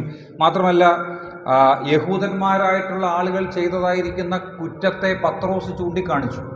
കർത്താവിനെ ക്രൂശിച്ചതായിരിക്കുന്ന കാര്യത്തെ നേരിട്ട് അവരുടെ മുഖത്ത് നോക്കി പത്രോസ് ചോദിച്ചു, നിങ്ങൾ ആ വ്യക്തിയെ ക്രൂശിച്ചു കൊന്നു, ദൈവം അയച്ചതായിരിക്കുന്ന ആ മനുഷ്യനെ നിങ്ങൾ കൊന്നു എന്ന് അവരോട് നേരിട്ട് പറയുകയാണ്. അവരുടെ കുറ്റത്തെ അവർ ചൂണ്ടിക്കാണിക്കുകയാണ് പത്രോസ് ചെയ്യുന്നത്. അതുകൊണ്ട് പ്രിയമുള്ളവരെ, ഒരു കാര്യം മനസ്സിലാക്കേണ്ടത്, വെളിച്ചത്തിലേക്ക്, അതായത് ഇരുട്ട് ചൂണ്ടിക്കാണിക്കാതെ, ഇരുട്ടെന്താണ് എന്നുള്ളത് മനസ്സിലാക്കി കൊടുക്കാനായിട്ട്, അല്ലെങ്കിൽ അത് പറഞ്ഞു കൊടുക്കാതെ വെളിച്ചത്തിലേക്കുള്ളതായിരിക്കുന്ന വഴി ഒരു മനുഷ്യന് കാണിച്ചു കൊടുക്കാനായിട്ട് പലപ്പോഴും സാധിക്കില്ല. അതുകൊണ്ടാണ് ഈ നമ്മൾ തിമോത്തിയോസിന് എഴുതിയ 2-ാം ലേഖനം 3-ാം അധ്യായത്തിൻ്റെ 16-ാമത്തെ വാക്യത്തിൽ, ഞാനത് എനിക്ക് തോന്നുന്നു ഇതിന് മുൻപുള്ളതായിരിക്കുന്ന ക്ലാസ്സിൽ ഞാൻ ആ എത്തിക്സിൻ്റെ ക്ലാസ് ഇവിടെ എടുത്തപ്പം ഈ കാര്യം ഞാൻ പറഞ്ഞതാണെന്നാണ് എൻ്റെ ഒരു വിശ്വാസം. ഇനി അതല്ലെങ്കിൽ പോലും അത് ഒത്തിരി വിശദീകരിക്കാതെ ഞാനൊന്ന് ആവർത്തിച്ച് പറയുകയാണ്. 2 തിമോത്തിയോസ് 3:16 എല്ലാ തിരുവെഴുത്തും ദൈവനിശ്വാസീയമാകിയാൽ ദൈവത്തിൻ്റെ മനുഷ്യൻ സകല സൽപ്രവർത്തിക്കും വക പ്രാപിച്ച് തികഞ്ഞവനാകേണ്ടതിന് ഉപദേശത്തിനും ശാസനയ്ക്കും ഗുണീകരണത്തിനും നീതിയിലെ അഭ്യസനത്തിനും പ്രയോജനമുള്ളതാണെന്ന് പറയുന്നുണ്ട്. അപ്പം ദൈവത്തിൻ്റെ വചനം അത് ദൈവനിശ്വാസീയമാണ്, അഥവാ ദൈവത്തിൻ്റെ വചനം ദൈവത്തിൻ്റെ ശ്വാസമാണ്. അത് ഏതെല്ലാം കാര്യങ്ങൾക്ക് പ്രയോജനമാണെന്ന് പറയുന്നുണ്ട്. 4 കാര്യങ്ങൾക്ക് പ്രയോജനമാണെന്ന് അവിടെ പറയുന്നുണ്ട്. 1 ഉപദേശത്തിന്, 2 ശാസനയ്ക്ക്, 3 ഗുണീകരണത്തിന്, 4 നീതിയിലെ അഭ്യസനത്തിന്. ഇതെന്താണ് കാണിക്കുന്നത്? ഈ 4 കാര്യങ്ങൾ doctrine, reproof, correction and instruction, അല്ലെങ്കിൽ ട്രെയിനിങ് ഇൻ റൈറ്റസ്നെസ് എന്നാണ് ഇംഗ്ലീഷിൽ. അപ്പം എന്താണ് ഈ 4 പദം സൂചിപ്പിക്കുന്നത്? ഉപദേശം എന്ന് പറയുന്നത്, ഡോക്ട്രിൻ എന്ന് പറയുന്നത്, ഇപ്പം നമ്മളൊരു വഴിയെക്കുറിച്ച് സംസാരിക്കുകയാണെങ്കിൽ അതിനെ ഇങ്ങനെ പറയാം, ശരിയായിട്ട് പോകേണ്ടതായിരിക്കുന്ന വഴിയാണ് ഉപദേശം എന്നുള്ളത്. ഉപദേശം, നീ ഇതിലേ പോകണം, ഇതിലാണ് നീ നടക്കേണ്ട വഴി എന്ന് പറഞ്ഞ് ഉപദേശിക്കുന്നതാണ് ഉപദേശം എന്ന് പറയുന്നത്. ഇനി അടുത്തത് ശാസിക്കുക. എപ്പോഴാണ് ശാസിക്കേണ്ടി വരിക? ഒരാൾ നല്ല വഴിക്കൂടെ പോകുമ്പോൾ ശാസിക്കേണ്ട കാര്യമുണ്ടോ? ഇല്ല. തെറ്റായ വഴിക്കൂടെ പോകുമ്പോഴാണ് ശാസിക്കുക. അപ്പം ഈ ശാസന എന്ന് പറയുന്നത് എന്താണ്? നീ നടക്കുന്ന വഴി തെറ്റാണ് എന്ന് പറഞ്ഞു തരികയാണ്. മനസ്സിലായോ? അതായത് ശരിയായിട്ടുള്ള വഴി പറഞ്ഞു തരുന്നതാണ് ഉപദേശം എന്ന് പറയുന്നത്. അപ്പോൾ തെറ്റായ വഴി ചൂണ്ടിക്കാണിച്ച് നൽകുകയാണ് ശാസന എന്ന് പറയുന്നത്. ഇനി കറക്ഷൻ അഥവാ ഗുണീകരണം എന്ന് പറയുന്നത് എന്താ ഗുണീകരണം എന്ന് പറഞ്ഞാൽ? ഈ തെറ്റ് എങ്ങനെ തിരുത്താമെന്ന് പറഞ്ഞു തരുന്നതാണ്. അതാണ് ഈ ഗുണീകരണം എന്ന് പറയുന്നത്. കറക്ഷൻ എന്ന ഇംഗ്ലീഷിൽ. കറക്ഷൻ എന്ന് പറഞ്ഞാൽ അതിൻ്റെ അർത്ഥം അതല്ലേ? തിരുത്തുക. ഗുണീകരണം.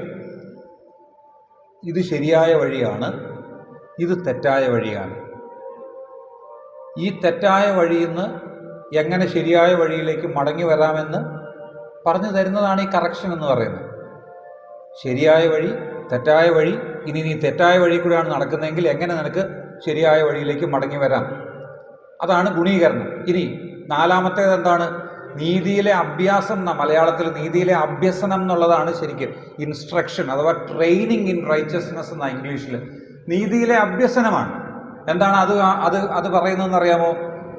ഈ ശരിയായ വഴിയിലേക്ക് നീ മടങ്ങി വന്നല്ലോ, ഈ മടങ്ങി വന്നിട്ട് ഇനി ഈ വഴിയിൽ കൂടെ തന്നെ നടക്കാനായിട്ടുള്ള അഭ്യസനമാണ് നിനക്ക്. അതായത് ഇനി നീ തെറ്റിപ്പോകാതെ, ഇനി നീ വേറെ അങ്ങോട്ടോ ഇങ്ങോട്ടോ മാറാതെ ഈ ശരിയായ വഴിയിൽ കൂടെ തന്നെ മുൻപോട്ട് പോകാനായിട്ട് നിനക്ക് തരുന്നതായിരിക്കുന്ന പരിശീലനമാണ് ഈ നീതിയിലെ അഭ്യസനം എന്ന് പറയുന്നത്. ഞാൻ ചോദിക്കട്ടെ, ഇതിനപ്പുറത്തേക്ക് ഒരു മനുഷ്യന് എന്നാ ആവശ്യം? ശരി ഏതാണെന്ന് പറഞ്ഞു തരുന്നുണ്ട്, തെറ്റേതാണെന്ന് ചൂണ്ടിക്കാണിച്ചു തരുന്നുണ്ട്, ആ തെറ്റ് എങ്ങനെ നിനക്ക് തിരുത്താനായിട്ട് സാധിക്കുമെന്ന് പറഞ്ഞു തരുന്നുണ്ട്. ഇനി ആ തെറ്റിനി മേലാൽ സംഭവിക്കാതെ എങ്ങനെ ശരിയായ വഴിയിൽ തന്നെ തുടരാനായിട്ട് കഴിയുമെന്നും. എന്താ ഇതൊക്കെ പറഞ്ഞു തരുന്നത്? ഇതൊക്കെ പറഞ്ഞു തരുന്നത് ഈ വചനമാണ്. ഈ വചനത്തിൻ്റെ പ്രസംഗത്തിലൂടെയാണ് ഇതെല്ലാം സാധിക്കുക. നമ്മുടെ മക്കളോടാണെങ്കിലും ശരി, നമ്മുടെ സഭയിലുള്ള വിശ്വാസികളോടാണെങ്കിലും ശരി, ആർക്കും ഈ ദൈവത്തിൻ്റെ വഴി പറഞ്ഞു കൊടുക്കാനായിട്ട് സാധിക്കുന്നത്, അവരെ ശരിയായ വഴിയിലൂടെ നടത്താൻ കഴിയുന്നത്, തെറ്റായ വഴി അവർക്ക് ചൂണ്ടിക്കാണിച്ചു കൊടുക്കാനായിട്ട് കഴിയുന്നത്, തെറ്റിൽ നിന്ന് ശരിയിലേക്ക് അവരെ മടക്കി കൊണ്ടുവരാനായിട്ട് കഴിയുന്നത്, ഇനി മേലാൽ ആ തെറ്റ് ആവർത്തിക്കാതെ ശരിയായ വഴിയിൽ തന്നെ തുടർച്ചയായി സഞ്ചരിക്കാനായിട്ട് അവരെ ശക്തിപ്പെടുത്തുന്നതും പരിശീലിപ്പിക്കുന്നതും എല്ലാം ഈ പ്രസംഗത്തിലൂടെ സാധിക്കുക. ഇതൊക്കെയാണ് പ്രസംഗത്തിൻ്റെ ഉദ്ദേശം എന്ന് പറയുന്നത്. ഞാൻ പാപം ചൂണ്ടിക്കാണിക്കുന്നതാണ് പ്രസംഗം എന്ന് പറഞ്ഞപ്പം ആ ഉദാഹരണം അങ്ങനെ അങ്ങ് പറഞ്ഞു എന്ന് മാത്രമേ ഉള്ളൂ. 16, 17. ഓക്കെ. ഇപ്പം അഞ്ചാമത്തെ പോയിന്റ്, അതായത് 4 കാര്യം ഇപ്പം ഞാൻ ഓൾറെഡി പറഞ്ഞു. എന്തിനാണ് പ്രസംഗം എന്നത്? പ്രസംഗത്തിൻ്റെ ഉദ്ദേശം. വിശ്വാസത്തെ നിർവചിക്കുന്നതിനാണ് പ്രസംഗം. 2, വിശ്വാസത്തെ പ്രതിരോധിക്കുന്നതാണ് പ്രസംഗം. 3, നഷ്ടപ്പെട്ടവരെ സുവിശേഷീകരിക്കുന്നതാണ് പ്രസംഗം. 4, പാപം ചൂണ്ടിക്കാണിക്കുന്നതിനാണ് പ്രസംഗം. 5, ക്രിസ്ത്യാനിയെ വെല്ലുവിളിക്കുന്നതിനാണ് പ്രസംഗം. വെല്ലുവിളിക്കുക എന്ന് ഉദ്ദേശിക്കുമ്പോൾ നമ്മൾ നേരെ വേറെ അർത്ഥത്തിലൊന്നും വേണ്ട. അതിൻ്റെ ആശയം എന്ന് പറയുന്നത് preaching is to challenge the Christian. അതായത് വിശ്വാസികൾക്കൊരു വെല്ലുവിളി ഉയർത്തുന്ന ഒരു കാര്യമാണ്. അതായത് ദൈവ നീതിയിൽ നടക്കാനായിട്ടുള്ള ഒരു വെല്ലുവിളിയാണ് കേട്ടോ, അല്ലാതെ വേറെ തരത്തിലുള്ള വെല്ലുവിളിയല്ല. അതായത് കൃപയിൽ വളരാനായിട്ട്, ദൈവത്തിൻ്റെ കൃപ അനുഭവിച്ച് വളരാനായിട്ട് ഒരു വിശ്വാസിയെ സഹായിക്കുന്നതാണ് ഈ പ്രസംഗം എന്ന് പറയുന്നത്. അങ്ങനെയാണ് ഒരു തരത്തിൽ പറഞ്ഞു കഴിഞ്ഞാൽ ഇതൊരു വെല്ലുവിളിയാകുന്നത്. എന്ന് പറഞ്ഞാൽ അതിൻ്റെ അർത്ഥം വെല്ലുവിളിക്കുന്നത്, നീ ഇപ്പോഴുള്ളതായിരിക്കുന്ന ആ ഒരു കാര്യത്തിൽ നിന്ന് നീ ഇനിയും കൂടെ വളരണം, ആ വളർച്ചയിലേക്ക് വെല്ലുവിളിക്കുക ദൈവത്തിൻ്റെ വചനം പ്രസംഗം ചെയ്യുന്നത്. വളരാൻ വേണ്ടിയിട്ടുള്ളതായിരിക്കുന്ന ഒരു വെല്ലുവിളിയാണ് പ്രസംഗം നടത്തുന്നത്. ആത്മീയമായിട്ട് ആ വ്യക്തി ഏറ്റവും ഉയർച്ചയിലേക്ക് ആ വ്യക്തിയെ വെല്ലുവിളിക്കുകയാണ്. സാധാരണ വെല്ലുവിളി എന്താണ്? നിനക്ക് ധൈര്യം ഉണ്ടെങ്കിൽ വാടാ എന്ന് പറഞ്ഞിട്ട് വെല്ലുവിളിക്കുന്നതല്ലേ? ആ വെല്ലുവിളിയല്ല. ഈ വെല്ലുവിളി എന്ന് പറയുന്നത്, നീ ഈ വളർച്ചയിലേക്ക്, ഈ ഉയരത്തിലേക്ക് വളരണം, നീ ആ തട്ടിലേക്ക്, ആ ലെവലിലോട്ട് നീ കയറണം എന്നുള്ള വെല്ലുവിളിയാണ്. അപ്പോൾ വിശ്വാസിയെ ആത്മീയമായിട്ട് വളരാനായിട്ട് വെല്ലുവിളിക്കുന്നതാണ് പ്രസംഗം എന്ന് പറയുന്നത്. 6ാമത്തെ ഒരു കാര്യം കൂടെ പറഞ്ഞ് ഞാൻ അടുത്ത പോയിന്റിലോട്ട് പോവുകയാണ്. 6ാമത്തേത്, ശ്രോതാക്കളുടെ ആവശ്യങ്ങൾ നിറവേറ്റുന്നതിനാണ് പ്രസംഗം. ശ്രോതാക്കളുടെ ആവശ്യങ്ങൾ നിറവേറ്റുന്നതിനാണ് പ്രസംഗം. Preaching is to meet the needs of the audience. ശ്രോതാക്കളുടെ ആവശ്യം എന്താവശ്യമാണ്?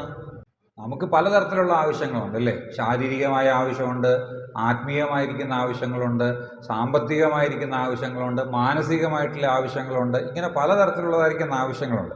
എന്നാൽ ഇവിടെ പറയുന്നതായിരിക്കുന്ന ആവശ്യം എന്ന് പറയുന്നത്, ശ്രോതാക്കളുടെ ആവശ്യം എന്ന് പറയുന്നത്, ഒരുപക്ഷെ അത് മാനസികമാകാം, ഒരുപക്ഷെ അത് ആത്മീയമാകാം. ഞാൻ പറയുന്നത് ഇത് കേവലം ഭൗതികമായിട്ടുള്ളൊരു കാര്യത്തെക്കുറിച്ചല്ല പറയുന്നത്, ഏതെങ്കിലും ഭൗതികമായിട്ടുള്ള ആവശ്യങ്ങളെക്കുറിച്ചല്ല, മറിച്ച് ഒരു വ്യക്തിയുടെ ആത്മീകമായിരിക്കുന്ന, മാനസികമായിരിക്കുന്ന, വൈകാരികമായിരിക്കുന്ന തരത്തിലുള്ള ആവശ്യങ്ങളെയൊക്കെ ഒരു തരത്തിൽ പറഞ്ഞാൽ പ്രസംഗം അത് ആ നിലയിൽ നിറവേറ്റുന്നുണ്ട്. എങ്ങനെയാണെന്ന് ചോദിച്ചാൽ, സങ്കടത്തിലിരിക്കുന്ന ഒരു വ്യക്തി, വളരെ സങ്കടപ്പെട്ട് വിഷാദത്തിലിരിക്കുന്ന ഒരാൾ, ഒരുപക്ഷെ ആ ഒരു ദൈവത്തിൻ്റെ വചനത്തിൻ്റെ പ്രസംഗം കേട്ടാൽ ആ വ്യക്തിക്ക് ചിലപ്പോൾ സന്തോഷം കിട്ടിയെന്ന് വരാം. ആ വ്യക്തിയുടെ അപ്പോഴത്തെ ആവശ്യം എന്താണ്? സങ്കടം മാറുക എന്നുള്ളതാണ്. ആ വിഷാദം മാറി സന്തോഷത്തിലേക്ക് വരിക എന്നുള്ളതാണ് ആ ഒരു കാര്യമെന്ന് പറയുന്നത്. ഞാൻ ഈ സന്തോഷം എന്ന് ഉദ്ദേശിക്കുന്നത് കേവലം ഒരു വിനോദം എന്നുള്ള അർത്ഥത്തിലല്ല. വെറുതെ കുറേ സമയം കേട്ടിരുന്ന ആനന്ദ പുളകിതരായിട്ട് തീരുന്ന കാര്യത്തെക്കുറിച്ചല്ല. അങ്ങനെയൊക്കെ ഉള്ളതായിരിക്കുന്ന സന്തോഷം കിട്ടാൻ വേണ്ടിയായിരുന്നു പലരും പ്രസംഗം കേൾക്കാൻ പോകുന്നത്. ഇന്നത്തെ ബൈബിൾ ക്ലാസ് വളരെ നല്ല ക്ലാസ്സായിരുന്നു. ചിരിച്ച് വെളി കിട്ടും എന്ന് പറഞ്ഞു ഒരാൾ പറയും ഇന്നത്തെ ബൈബിൾ ക്ലാസ് വളരെ നല്ല ക്ലാസ്സായിരുന്നു. എന്താ കാരണം? ചിരിച്ച് മണ്ണ് കപ്പിന്ന് എന്ന് പറഞ്ഞാൽ ഞാൻ പറയട്ടെ, ഇങ്ങനെയുള്ള പല കാര്യങ്ങളാണ് ആളുകൾക്ക് ഇന്ന് ആവശ്യം. ശരിയാ, തമാശ ഉപയോഗിക്കാൻ കേട്ടോ, തമാശയൊക്കെ സന്ദർഭത്തിനനുസരിച്ച് പ്രസംഗത്തിനകത്ത് ഉപയോഗിച്ചു എന്ന് കരുതി ഒരു തെറ്റുമില്ല. പക്ഷേ ഈ ഒത്തിരി ആയിക്കഴിഞ്ഞാലുള്ള പ്രശ്നമാണ് ഞാനീ പറയുന്നത്. ഇന്ന് ചില ആൾക്കാരെയൊക്കെ കാണുമ്പോൾ തന്നെ ആൾക്കാർ ചിരിക്കാൻ തുടങ്ങും. ഞാൻ ഉള്ള കാര്യം പറയുന്നത്, ചില ആളുകളെ അവർ സ്റ്റേജിൽ കയറി നിൽക്കുന്നത് കാണുമ്പോഴേ ആൾക്കാർ ചിരിക്കാൻ തുടങ്ങും. ഒന്നും മിണ്ടണ്ട. കാരണം അങ്ങനത്തെ കോമാളി വേഷമായിപ്പോയി. എന്തോ ചെയ്യാനാ? ചില കാര്യങ്ങളൊക്കെ അവർ പറയുന്നത് വളരെ നല്ല കാര്യങ്ങളാണ്. പക്ഷേ ഈ കോമാളിത്തരം കാണിച്ച് ആളുകൾ ആ വ്യക്തിയെ ഗൗരവത്തിൽ പോലും എടുക്കാത്ത നിലയിലേക്ക് പലപ്പോഴും. ഞാൻ മനഃപൂർവ്വം ആളുകളുടെ പേരൊന്നും പറയാത്ത, എനിക്ക് ചില ആൾക്കാരുടെ പേരൊക്കെ മനസ്സിൽ വരുന്നുണ്ട്. അങ്ങനെ പറയുന്നത് ശരിയല്ലാത്തതുകൊണ്ടാണ് ഞാൻ പറയാത്തത്. അങ്ങനെ പറയേണ്ട ആവശ്യമില്ല, നിങ്ങൾ തന്നെ വിലയിരുത്തിയാൽ മതി. തമാശ പറയാനും ആൾക്കാരെ വെറുതെ ചിരിപ്പിക്കാനും രസിപ്പിക്കാനും വേണ്ടിയിട്ടല്ല പ്രസംഗം എന്ന് പറയുന്നത്. ഞാൻ പറഞ്ഞ ആവശ്യങ്ങൾ നിറവേറ്റുക എന്ന് പറയുന്നത്, ഒരാൾ ദുഃഖത്തിലായിരിക്കുകയാണ്, വളരെ സങ്കടത്തിലായിരിക്കുകയാണ്, ആ വ്യക്തിക്ക് ഒരു സന്തോഷം, ആത്മീയമായിട്ടുള്ളൊരു സന്തോഷം, ആത്മീയമായിട്ടുള്ളൊരു ധൈര്യം, ഒരാൾ പല കാര്യങ്ങളെ ഓർത്ത് ഭയപ്പെട്ടിരിക്കുകയാണ്, ആ വ്യക്തിയുടെ ഹൃദയത്തിനകത്ത് പലതരത്തിലുള്ള ആശങ്കകളുണ്ട്. അപ്പോൾ ആ ആശങ്കയായിട്ടിരിക്കുന്ന ആള്, ഭയപ്പെട്ടിരിക്കുന്ന ആള് ബലഹീനമായിരിക്കുന്ന അവസ്ഥയിലാണ്. ആ ബലഹീനമായിരിക്കുന്ന അവസ്ഥയിൽ ദൈവത്തിൻ്റെ വചനം ശക്തിയായിട്ട് ആ വ്യക്തിയുടെ ഹൃദയത്തിലേക്ക് ചെന്ന് ദൈവത്തെക്കുറിച്ച് പ്രസംഗിക്കുമ്പോൾ, ദൈവത്തിന് കഴിയുന്നതായിരിക്കുന്ന കാര്യങ്ങളെക്കുറിച്ച് പറയുമ്പോൾ, ആ വ്യക്തി വിശ്വാസത്തിൽ ബലപ്പെട്ട് ആത്മീയമായിട്ട് വളരെ ശക്തി പ്രാപിച്ച് ആ പ്രസംഗം കഴിയുമ്പം ആ വ്യക്തിയുടെ ഉള്ളിലുള്ളതായിരിക്കുന്ന ഭയാശങ്കകളൊക്കെ നീങ്ങി ദൈവത്തിന് സ്തോത്രവും സ്തുതിയും പറഞ്ഞ് ദൈവത്തിൽ ആശ്രയിച്ച് ആ വ്യക്തി വീട്ടിൽ പോകും. മനസ്സിലായി? അവിടെയാണ് ആ പ്രസംഗം വരുത്തുന്നതായിരിക്കുന്ന വ്യത്യാസം എന്ന് പറയുന്നത്. ഒരു വ്യക്തി എന്താണോ ആ വ്യക്തിക്ക് ആവശ്യമായിട്ടിരിക്കുന്നത്, ഒരുപക്ഷെ പാപത്തിലിരിക്കുന്ന വ്യക്തിയാണെങ്കിൽ, പാപത്തിൽ ജീവിക്കുന്ന ആളാണെങ്കിൽ, ആ വ്യക്തിയുടെ ആവശ്യം എന്താണ്? ആ പാപത്തെക്കുറിച്ചുള്ള ബോധം ആ വ്യക്തിക്ക് ലഭിക്കുക എന്നുള്ള. നമ്മൾ സാധാരണഗതിയിൽ ഇങ്ങനെ ആൾക്കാരെ പറയും കുത്തിപ്രസംഗം എന്നൊക്കെ പറയും. എന്നാൽ ഒരു വ്യക്തിയെ ഇങ്ങനെ ഉദ്ദേശിച്ച് തന്നെ ഇങ്ങനെ അങ്ങോട്ടും ഇങ്ങോട്ടും മാറി തിരിഞ്ഞൊക്കെ പറയുന്നതൊന്നും ശരിയായിട്ടുള്ള ഒരു കാര്യമൊന്നുമല്ല. പക്ഷേ ഹൃദയത്തിൽ കുത്തുകൊള്ളുക എന്ന് പറയുന്നത് അത്ര മോശം കാര്യമൊന്നുമല്ല. കുത്തി പ്രസംഗിക്കുന്നതിനെ കുറിച്ചല്ല ഞാനീ പറയുന്നത്. ഹൃദയത്തിൽ കുത്തുകൊള്ളുക എന്ന് പറയുന്നത് തെറ്റായിട്ടുള്ളൊരു കാര്യമല്ല. ഒരു വ്യക്തിക്ക് ആ വ്യക്തിയുടെ തെറ്റിനെക്കുറിച്ച് ബോധം വന്നെങ്കിൽ അത് ഏറ്റവും നല്ല ഒരു നിലയിലേക്കുള്ള ഒരു കാര്യമാണ് എന്നുള്ളത് നാം ഓർക്കണം. കർത്താവ് ആ നിലയിലുള്ള ഒരു ഉദ്ദേശത്തോടു കൂടെ, ഞാൻ ഈ പറഞ്ഞതുപോലെ 5-6 കാര്യങ്ങൾ പറഞ്ഞു. അപ്പം ആ ഉദ്ദേശം മനസ്സിലാക്കിക്കൊണ്ട് വേണം നമ്മൾ ചെയ്യുന്നതായിരിക്കുന്ന പ്രസംഗങ്ങൾ. 3-ാമത്തെ പാഠം എന്ന് പറയുന്നത്, 2-ാമത്തെ പാഠം ഞാൻ പറഞ്ഞല്ലോ പ്രസംഗത്തിൻ്റെ ഉദ്ദേശം എന്നുള്ളതായിരുന്നു, ദ പർപ്പസ് ഓഫ് പ്രീച്ചിങ് എന്നുള്ളതായിരുന്നു. 3-ാമത്തേത് പ്രസംഗത്തിനുള്ള വിളി, ദ കോൾ ടു പ്രീച്ച്. അത് ഞാൻ ആദ്യമേ പറഞ്ഞു, ഇത് ചില ആൾക്കാർ വിചാരിക്കുന്നത് ആർക്കും ചെയ്യാം എന്നുള്ളതാണ്. ആർക്കും ചെയ്യാവുന്നൊരു കാര്യമായിട്ട് എൻ്റെ മനസ്സിനകത്ത് ഈ കാര്യം ഇല്ല കേട്ടോ. എല്ലാവരും ആരും ചെയ്യരുതെന്നുമല്ല, എല്ലാവരും ചെയ്യണമെന്നുമല്ല ഞാനീ പറയുന്നത്.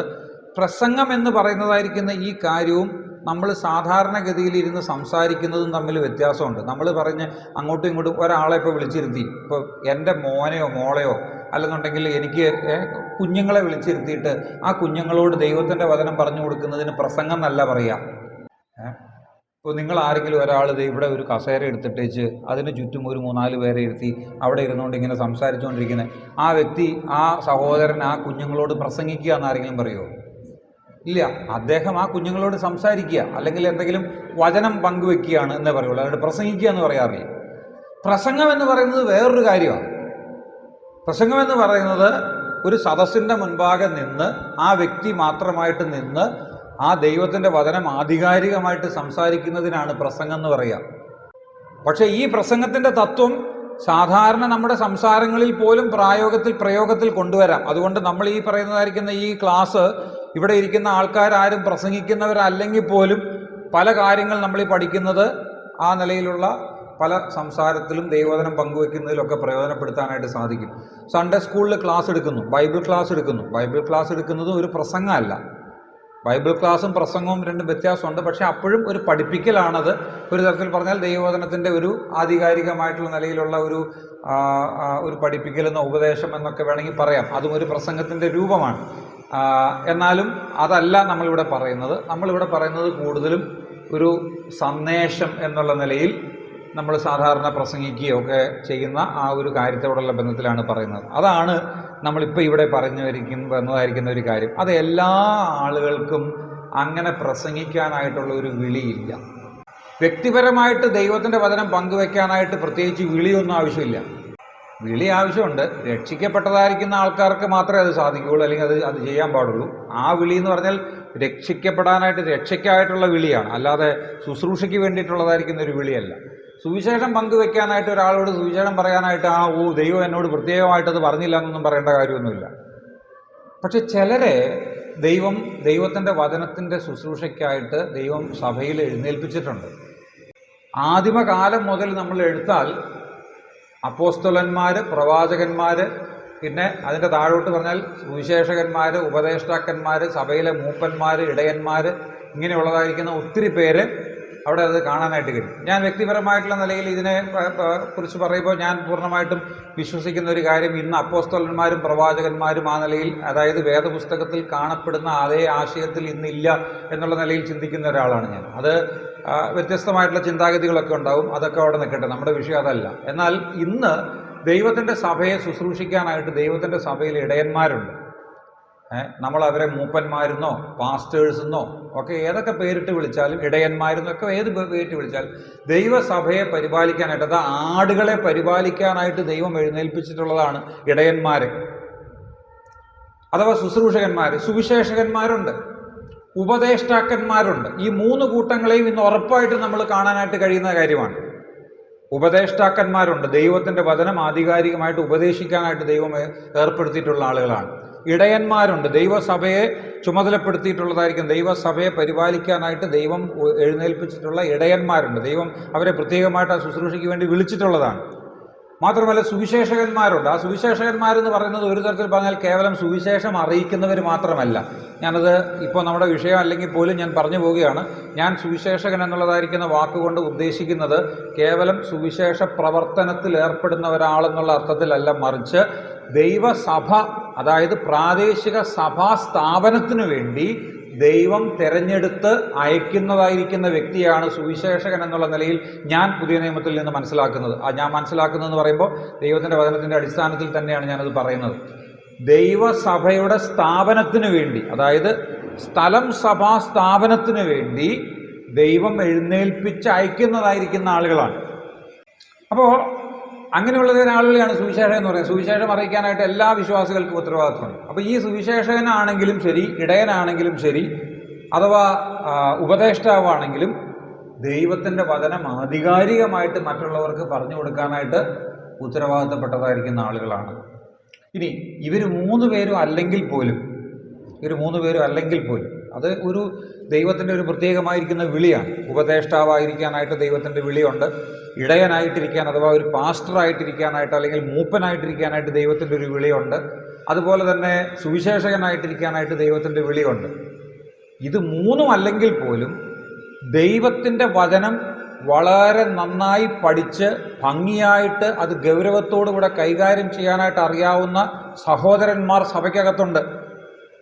ഇനി ഞാൻ ഒരു കാര്യം കൂടെ പറയാം, അത് ചിലർക്ക് ചിലപ്പോൾ ഇഷ്ടപ്പെട്ടില്ല എന്ന് വരും. സഹോദരിമാരുമുണ്ട്. ദൈവവചനം ശരിയായിട്ടുള്ള നിലയിൽ പഠിച്ച് അത് ഗൗരവത്തോടുകൂടെ മറ്റുള്ളവർക്ക് പറഞ്ഞു കൊടുക്കാനായിട്ട് ദൈവം കൃപ കൊടുത്തിട്ടുള്ളതായിരിക്കുന്ന സഹോദരിമാരുമുണ്ട്. ആ സഹോദരിമാർ സഭയിൽ വന്ന് പ്രസംഗിക്കാവോ? സഭയിൽ പ്രസംഗിക്കാനായിട്ട് സഹോദരിമാർക്ക് അനുവാദമില്ല കേട്ടോ.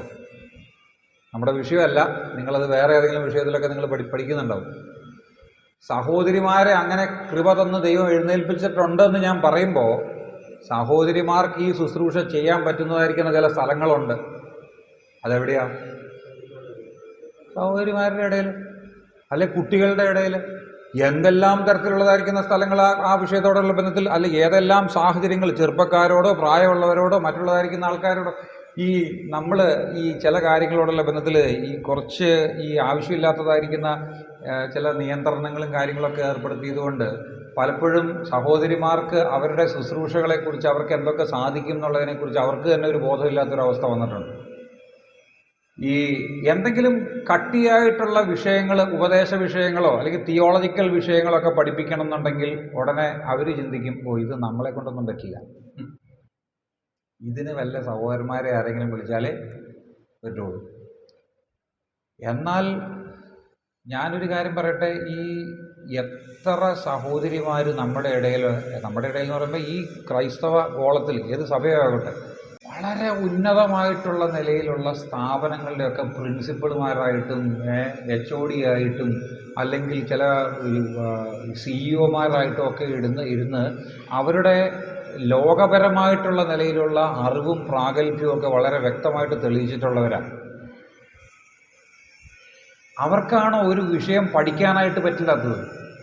ഒരു ഗഹനമായിട്ടുള്ള വിഷയം പഠിക്കാനും അവതരിപ്പിക്കാനും കഴിവില്ല. എത്രയോ നല്ല പ്രസംഗകരുണ്ടെന്നറിയോ, നല്ല എഴുത്തുകാരുണ്ടെന്നറിയോ.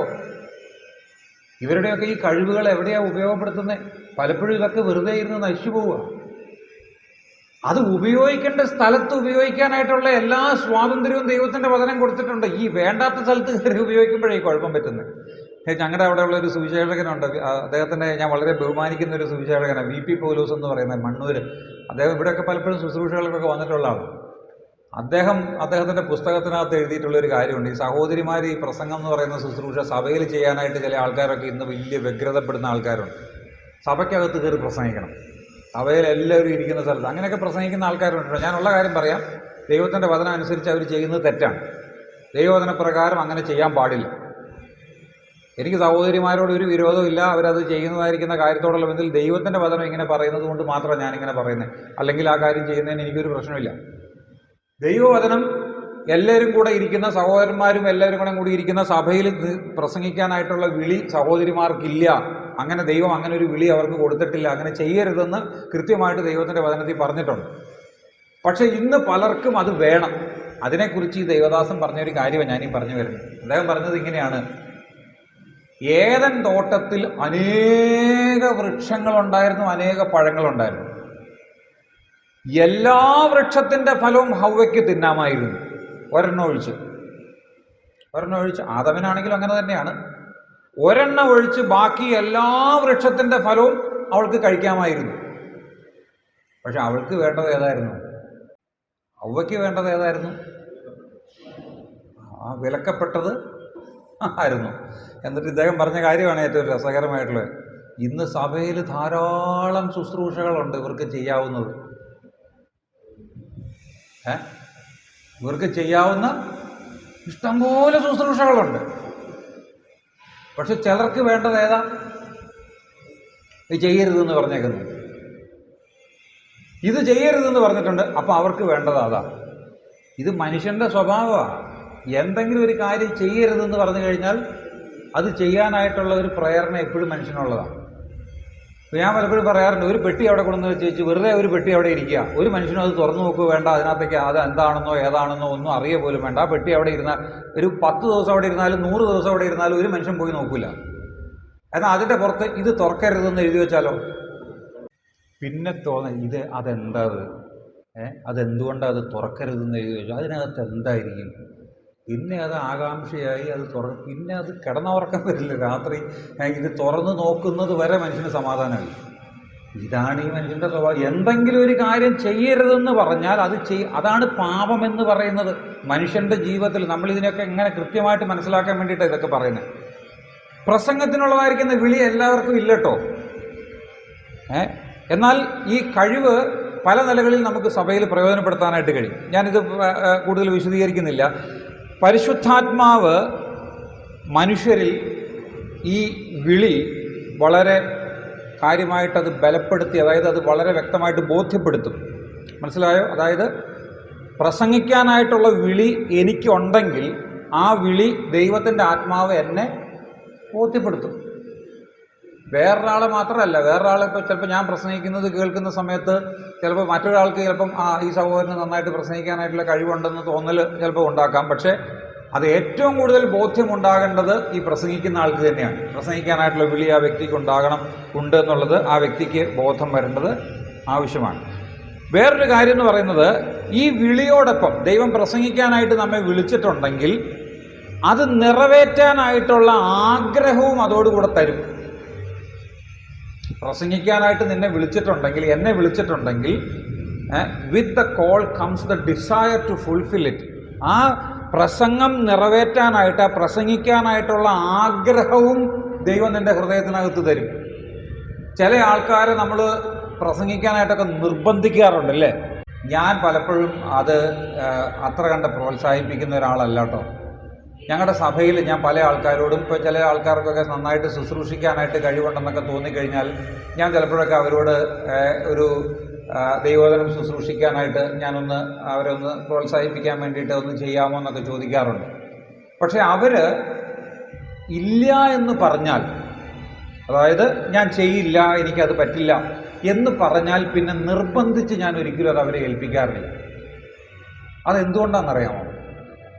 ആ വ്യക്തിക്ക് പ്രസംഗിക്കാനായിട്ടുള്ള വിളി ഉണ്ടെങ്കിൽ, അഥവാ ആ ശുശ്രൂഷ ആ വ്യക്തി ചെയ്യേണ്ടതാണെങ്കിൽ അത് ചെയ്യാനായിട്ടുള്ള ആഗ്രഹവും അതിനോട് കൂടെ ദൈവം കൊടുക്കും.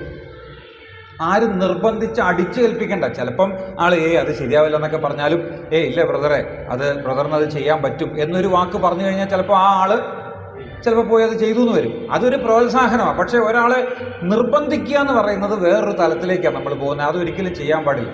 ഒരാളെ നിർബന്ധിച്ച് ചെയ്യിപ്പിക്കേണ്ട ഒരു കാര്യമല്ല പ്രസംഗം എന്നുള്ളത്. അത് പ്രത്യേകം ശ്രദ്ധിക്കണം. മാത്രമല്ല, മൂന്നാമത് നാം മനസ്സിലാക്കണം, ദൈവം വിളിക്കുന്നവരെ അവൻ തയ്യാറാക്കുന്നു.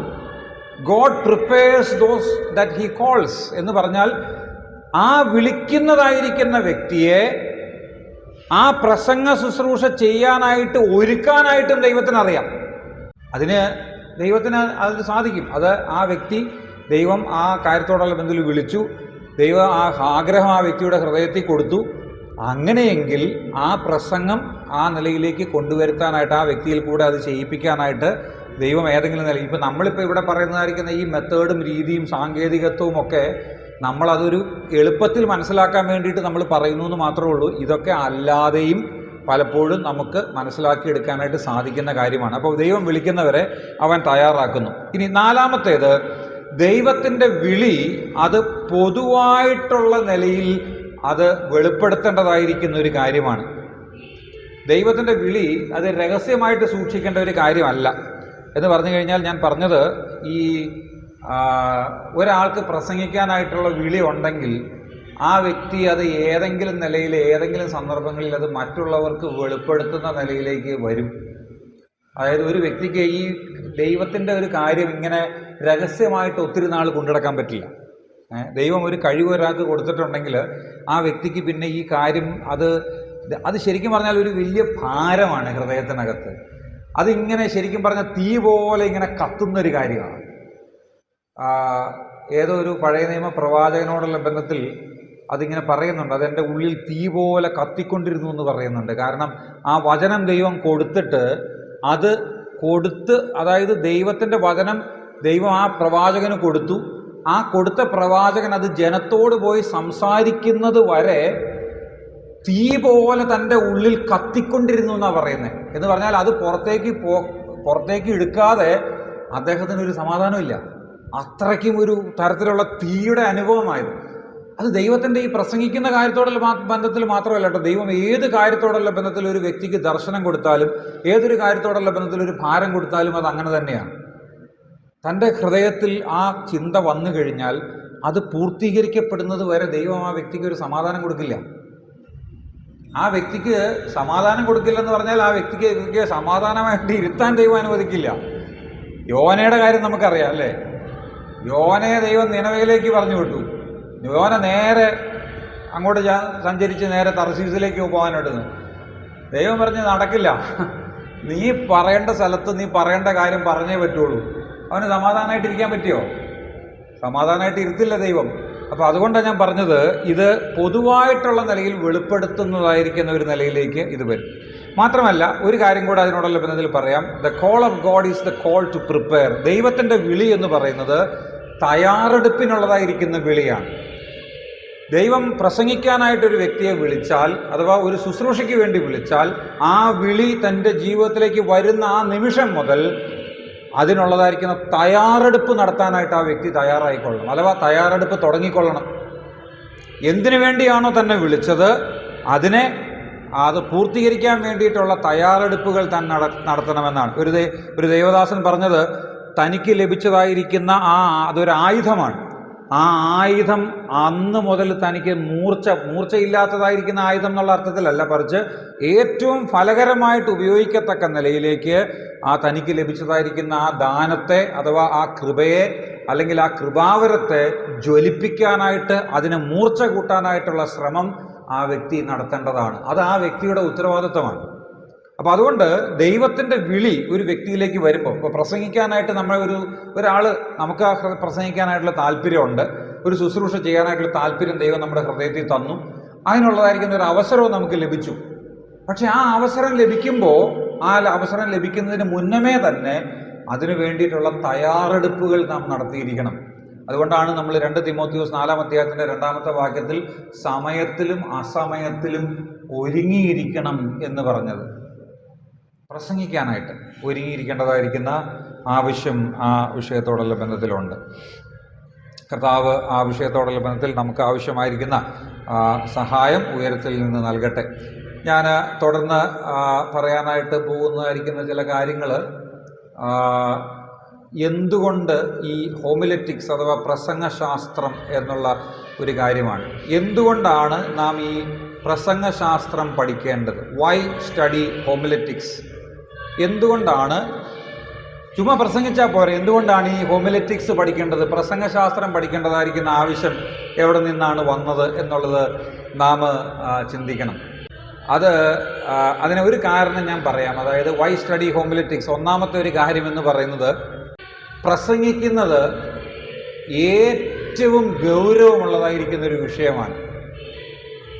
ഒരു ആൾ പറഞ്ഞത്, സുവിശേഷം പ്രസംഗിക്കുന്നത്, അഥവാ ഇങ്ങനെ പറഞ്ഞാൽ preaching the gospel is more serious than A heart attack എന്നാണ്. എന്ന് പറഞ്ഞാൽ ഒരു ഹൃദയാഘാതത്തെക്കാൾ ഗൗരവമുള്ളതായിരിക്കുന്ന ഒരു കാര്യമാണ്, അതിനേക്കാൾ ഗൗരവത്തോടു കൂടെ ചിന്തിക്കേണ്ട ഒരു വിഷയമാണ് ഒരു വ്യക്തി പ്രസംഗിക്കുക എന്ന് പറയുന്നത്. അതെന്തുകൊണ്ടാണെന്ന് ചോദിച്ചാൽ, ഒരാൾക്ക് ഹാർട്ട് അറ്റാക്ക് വന്നു കേട്ട് കഴിഞ്ഞാൽ നമ്മളതിനെ ചുമ്മാ നിസ്സാരമായിട്ട് കാണും? ഇല്ല, നിസ്സാരമായിട്ടല്ല, അതിനെ വളരെ ഗൗരവത്തോടു കൂടി എടുക്കേണ്ടതായിരിക്കുന്ന ഒരു കാര്യമാണ്. ഈ പ്രസംഗിക്കുക എന്ന് പറയുന്നത് വളരെ ഗൗരവത്തോടു കൂടി എടുക്കണമെന്ന് പറഞ്ഞതിൻ്റെ ഒരു കാരണം ഇതാണ്. നമ്മൾ അതിനെ ഗൗരവത്തോടു കൂടി എടുക്കണം എന്നാണ് ഞാൻ പറഞ്ഞത്, നിസ്സാരമായിട്ട് എടുക്കരുത് എന്നുള്ളതാണ് പറഞ്ഞത്. ഗൗരവത്തോടു കൂടി എടുക്കണമെന്ന് പറയാൻ കാരണം, യാക്കോബിൻ്റെ ലേഖനം 3-ാം അധ്യായം അതിൻ്റെ 1-ാമത്തെ വാക്യം ഒന്ന് വായിച്ചേ. യാക്കോബിൻ്റെ ലേഖനം 3-ാം അധ്യായം അതിൻ്റെ 1-ാമത്തെ വാക്യം. അധികം ശിക്ഷാവിധി വരും എന്നുള്ളത് കൊണ്ട് നിങ്ങൾ അധികം പേര് ഉപദേഷ്ടാക്കന്മാരാകരുത് എന്ന് പറഞ്ഞു കഴിഞ്ഞാൽ അതൊരു മുന്നറിയിപ്പാണ്. പക്ഷെ ആ മുന്നറിയിപ്പിനകത്ത് നമ്മൾ ഉൾക്കൊള്ളേണ്ടതായിരിക്കുന്ന ഒരു കാര്യമുണ്ട്. എന്താണെന്നറിയാവോ? പ്രസംഗിക്കണമൊക്കെ നല്ലതാണ്, പക്ഷെ ഈ പ്രസംഗിക്കുന്നവർക്ക് എന്തുണ്ട്? ശിക്ഷാവിധി അല്ല, അധികം ശിക്ഷാവിധി എന്നാണ് പറഞ്ഞേക്കുന്നത്. പ്രസംഗിക്കുന്നത് കൊള്ളാം, നല്ല കാര്യമാണ്. നമ്മളിപ്പോൾ വന്ന് ഒരു പ്രസംഗമൊക്കെ നടത്തിയച്ചങ്ങ് പോയി എല്ലാവരുടെയും കയ്യടിയൊക്കെ കിട്ടി, നല്ല പ്രശംസയൊക്കെ കിട്ടി, നല്ല കാര്യമല്ലേ? പക്ഷെ ദൈവത്തിൻ്റെ വചനം പറയുന്നത് അധികം ശിക്ഷാവിധി വരാതിരിക്കാനായിട്ട് നിങ്ങൾ അധികം പേര് ഉപദേഷ്ടാക്കന്മാരാകരുതെന്നാണ്. ഞാനതിങ്ങനെ പറയട്ടെ, അധികം ശിക്ഷാവിധി വരാതിരിക്കാനായിട്ട് നിങ്ങൾ അധികം പേര് പ്രസംഗകരാകരുതെന്നല്ല ഞാൻ പറയാനായിട്ട് ഉദ്ദേശിക്കുന്നത്. മറിച്ച് ഞാൻ പറയുന്നത് അധികം ശിക്ഷാവിധി വരാതിരിക്കാനായിട്ട് ഈ പ്രസംഗത്തെ നിസ്സാരമായി കാണരുത്, അതിനെ ഗൗരവമായിട്ട് കാണണം. ഗൗരവത്തോടുകൂടെ പ്രസംഗിക്കുന്നതിനെയും ഗൗരവം എന്ന് ഉദ്ദേശിക്കുമ്പോൾ മുഖത്തുള്ള ഗൗരവമല്ല, അതിനെ സീരിയസ് ആയിട്ടെടുത്ത് വളരെ ഗൗരവമായിട്ടുള്ളൊരു വിഷയമാണ് ഞാൻ കൈകാര്യം ചെയ്യുന്നതെന്ന് മനസ്സിലാക്കി നാം അതിനെ ചെയ്യുമ്പോഴാണ് നമുക്ക് അത് ശിക്ഷാവിധിയിൽ നിന്ന് നമുക്ക് ഒഴിവ് കിട്ടുന്നത്. അതുമാത്രമല്ല, നമ്മൾ റോമാലേഖനം 1-ാം അധ്യായത്തിൻ്റെ 16-ാമത്തെ വാക്യം നമ്മൾ വായിക്കുമ്പോൾ നമ്മൾ ഈ പ്രസംഗത്തെക്കുറിച്ച് മറ്റൊരു കാര്യം, ഒന്ന് സുവിശേഷം വളരെ പ്രസംഗിക്കുന്നത് വളരെ ഗൗരവമുള്ള കാര്യമാണെന്ന് പറഞ്ഞു. രണ്ടാമത്തെ ഒരു കാര്യം എന്ന് പറയുന്നത്, പ്രസംഗം എന്ന് പറയുന്നത് നല്ല വാർത്തയും രക്ഷയ്ക്കായിട്ടുള്ള ദൈവശക്തിയുമാണ്. പ്രസംഗം എന്ന് പറയുന്നത് നല്ല വാർത്തയും അതുപോലെ തന്നെ രക്ഷയ്ക്കായിട്ടുള്ള ദൈവശക്തിയുമാണ്. അത് സുവിശേഷത്തെക്കുറിച്ചാണ് പറയുന്നത്. പക്ഷേ സുവിശേഷം എന്നുള്ള നിലയിൽ പാപിയുടെ മാനസാന്തരത്തിന് വേണ്ടിയുള്ള സുവിശേഷം പ്രസംഗിക്കുന്നത് മാത്രമല്ല, ഏതൊരു മനുഷ്യനോടുള്ള ബന്ധത്തിലും ആ വ്യക്തിയെ പാപത്തിൻ്റെ ശക്തിയിൽ നിന്ന് രക്ഷിക്കുന്നതും ഈ ദൈവത്തിൻ്റെ വചനത്തിൻ്റെ പ്രസംഗമാണ്. അപ്പോൾ അതിനെ വളരെ പൊതുവായിട്ടുള്ള നിലയിൽ ഞാൻ പറഞ്ഞു എന്ന് മാത്രമേ ഉള്ളൂ. രക്ഷയ്ക്കായിട്ടുള്ള ദൈവശക്തി എന്നുള്ളത് റോമാലേഖനത്തിൽ പറഞ്ഞേക്കുന്നത് നരകശിക്ഷയിൽ നിന്നുള്ള, പാപത്തിൻ്റെ ആത്യന്തികമായിരിക്കുന്ന ശിക്ഷയായിരിക്കുന്ന നരകത്തിൽ നിന്നുള്ള രക്ഷയെക്കുറിച്ചാണ്.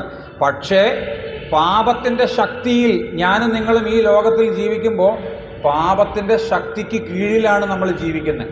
അപ്പോൾ ഈ രക്ഷയ്ക്ക് വേണ്ടിയിട്ടുള്ള ദൈവശക്തി എന്ന് പറയുമ്പോൾ പാപത്തിൻ്റെ ശക്തിയിൽ നിന്ന് നാം രക്ഷ പ്രാപിക്കണമെന്നുണ്ടെങ്കിൽ ഈ ദൈവത്തിൻ്റെ വചനം നമുക്ക് അതിൻ്റെ പ്രസംഗത്തിൽ കൂടെ മാത്രമേ സാധിക്കുകയുള്ളൂ. ദൈവവചനത്തിലൂടെയാണ് നമുക്കത് സാധിക്കുക.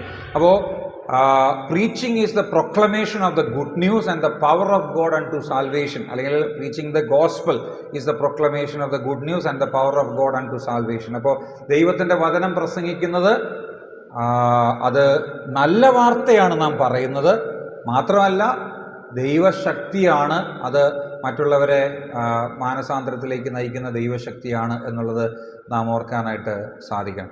ഇനി മൂന്നാമത്തെ ഒരു കാര്യം എന്ന് പറയുന്നത്, നാം ദൈവവചനം പ്രസംഗിക്കാനായിട്ട് നമ്മൾ ഒരുങ്ങുമ്പോൾ അല്ലെങ്കിൽ പ്രസംഗിക്കാനായിട്ട് ഒരുങ്ങുമ്പോൾ നാം ഒരു കാര്യം മനസ്സിലാക്കണം. അതായത് ഇതിനു വേണ്ടി വിളിയില്ലാത്ത അല്ലെങ്കിൽ ഇതിനു വേണ്ടിയിട്ടുള്ള കഴിവില്ലാത്തതായിരിക്കുന്ന ഒരു വ്യക്തിയുടെ കയ്യിലേക്ക്, ഇതിനു വേണ്ടി ഈ പ്രസംഗിക്കാനായിട്ടുള്ള കഴിവില്ലാത്തതായിരിക്കുന്ന ഒരു വ്യക്തിയുടെ കയ്യിലേക്ക് നമ്മൾ ഒട്ടനവധി അതായത് വലിയ അറിവ് നമ്മൾ കൊടുത്താലും അതുകൊണ്ട് പ്രത്യേകിച്ച് പ്രയോജനമൊന്നുമില്ല. ഈ പ്രസംഗിക്കാനായിട്ടുള്ള വിളിയില്ലാത്തതായിരിക്കുന്ന അഥവാ അതിനുള്ള കഴിവില്ലാത്ത ഒരാളുടെ കയ്യിലേക്ക് വലിയ അറിവ് കൊണ്ടുപോയി കൊടുത്തു കഴിഞ്ഞാൽ ആ വ്യക്തി വലിയ അറിവുള്ള ആളായിരിക്കാം, പക്ഷേ ആ വ്യക്തിക്ക് പ്രസംഗിക്കാനായിട്ടുള്ള ഒരു കഴിവോ കൃപയോ ഇല്ലെന്ന് വിചാരിക്കുക. ആ വ്യക്തിക്ക് ഈ പറഞ്ഞതായിരിക്കുന്ന കാര്യം ശരിയായിട്ടുള്ള നിലയിൽ ചെയ്യാൻ പറ്റില്ല. അതുകൊണ്ട് നമ്മൾ വളരെ വ്യക്തമായിട്ട് ഈ ഹോമിലറ്റിക്സ് എന്ന് പറയുന്നതായിരിക്കുന്ന ഈ കാര്യം, പ്രസംഗശാസ്ത്രം എന്ന് പറയുന്നത് ശരിയായ നിലയിലൊന്ന് അഭ്യസിക്കാനായിട്ട് നമ്മളൊന്ന് ശ്രമിക്കേണ്ടത് ആവശ്യമാണ്. എന്ന് പറഞ്ഞാൽ ഇത് ഈ നിലയിൽ അഭ്യസിച്ചാൽ മാത്രമേ പ്രസംഗിക്കാൻ പറ്റുള്ളൂ എന്നുള്ള അർത്ഥത്തിലല്ല ഞാൻ പറഞ്ഞത്. പക്ഷേ അതെങ്ങനെ അവതരിപ്പിക്കണമെന്നുകൂടെ അറിഞ്ഞിരിക്കണം. കുറേ അറിവുണ്ടായതുകൊണ്ട് മാത്രം ഈ കാര്യം ചെയ്യാനായിട്ട് സാധിക്കണമെന്നില്ല. അതെങ്ങനെ അവതരിപ്പിക്കണമെന്നുകൂടെ നാം മനസ്സിലാക്കിയിരിക്കാനായിട്ട് ആവശ്യമുണ്ട്. അതുകൊണ്ടാണ് ഞാൻ ഈ കാര്യം പറയുന്നത്. അപ്പോൾ ഇതിനകത്ത് പല കാര്യങ്ങളുണ്ട്. ഒന്ന്, നമ്മൾ സത്യം അറിയണം. മാത്രമല്ല മറ്റുള്ളവർക്ക് മനസ്സിലാകുന്ന നിലയിൽ അത് പറഞ്ഞു കൊടുക്കാനായിട്ട് നമുക്ക് സാധിക്കണം. മറ്റുള്ളവരെ അതായത് ഇതിനൊക്കെ വാക്യങ്ങളുണ്ട് കേട്ടോ, ഞാനിതെല്ലാം ഈ നോട്ടിനകത്ത് ഉൾപ്പെടുത്തിയിട്ടുണ്ട്.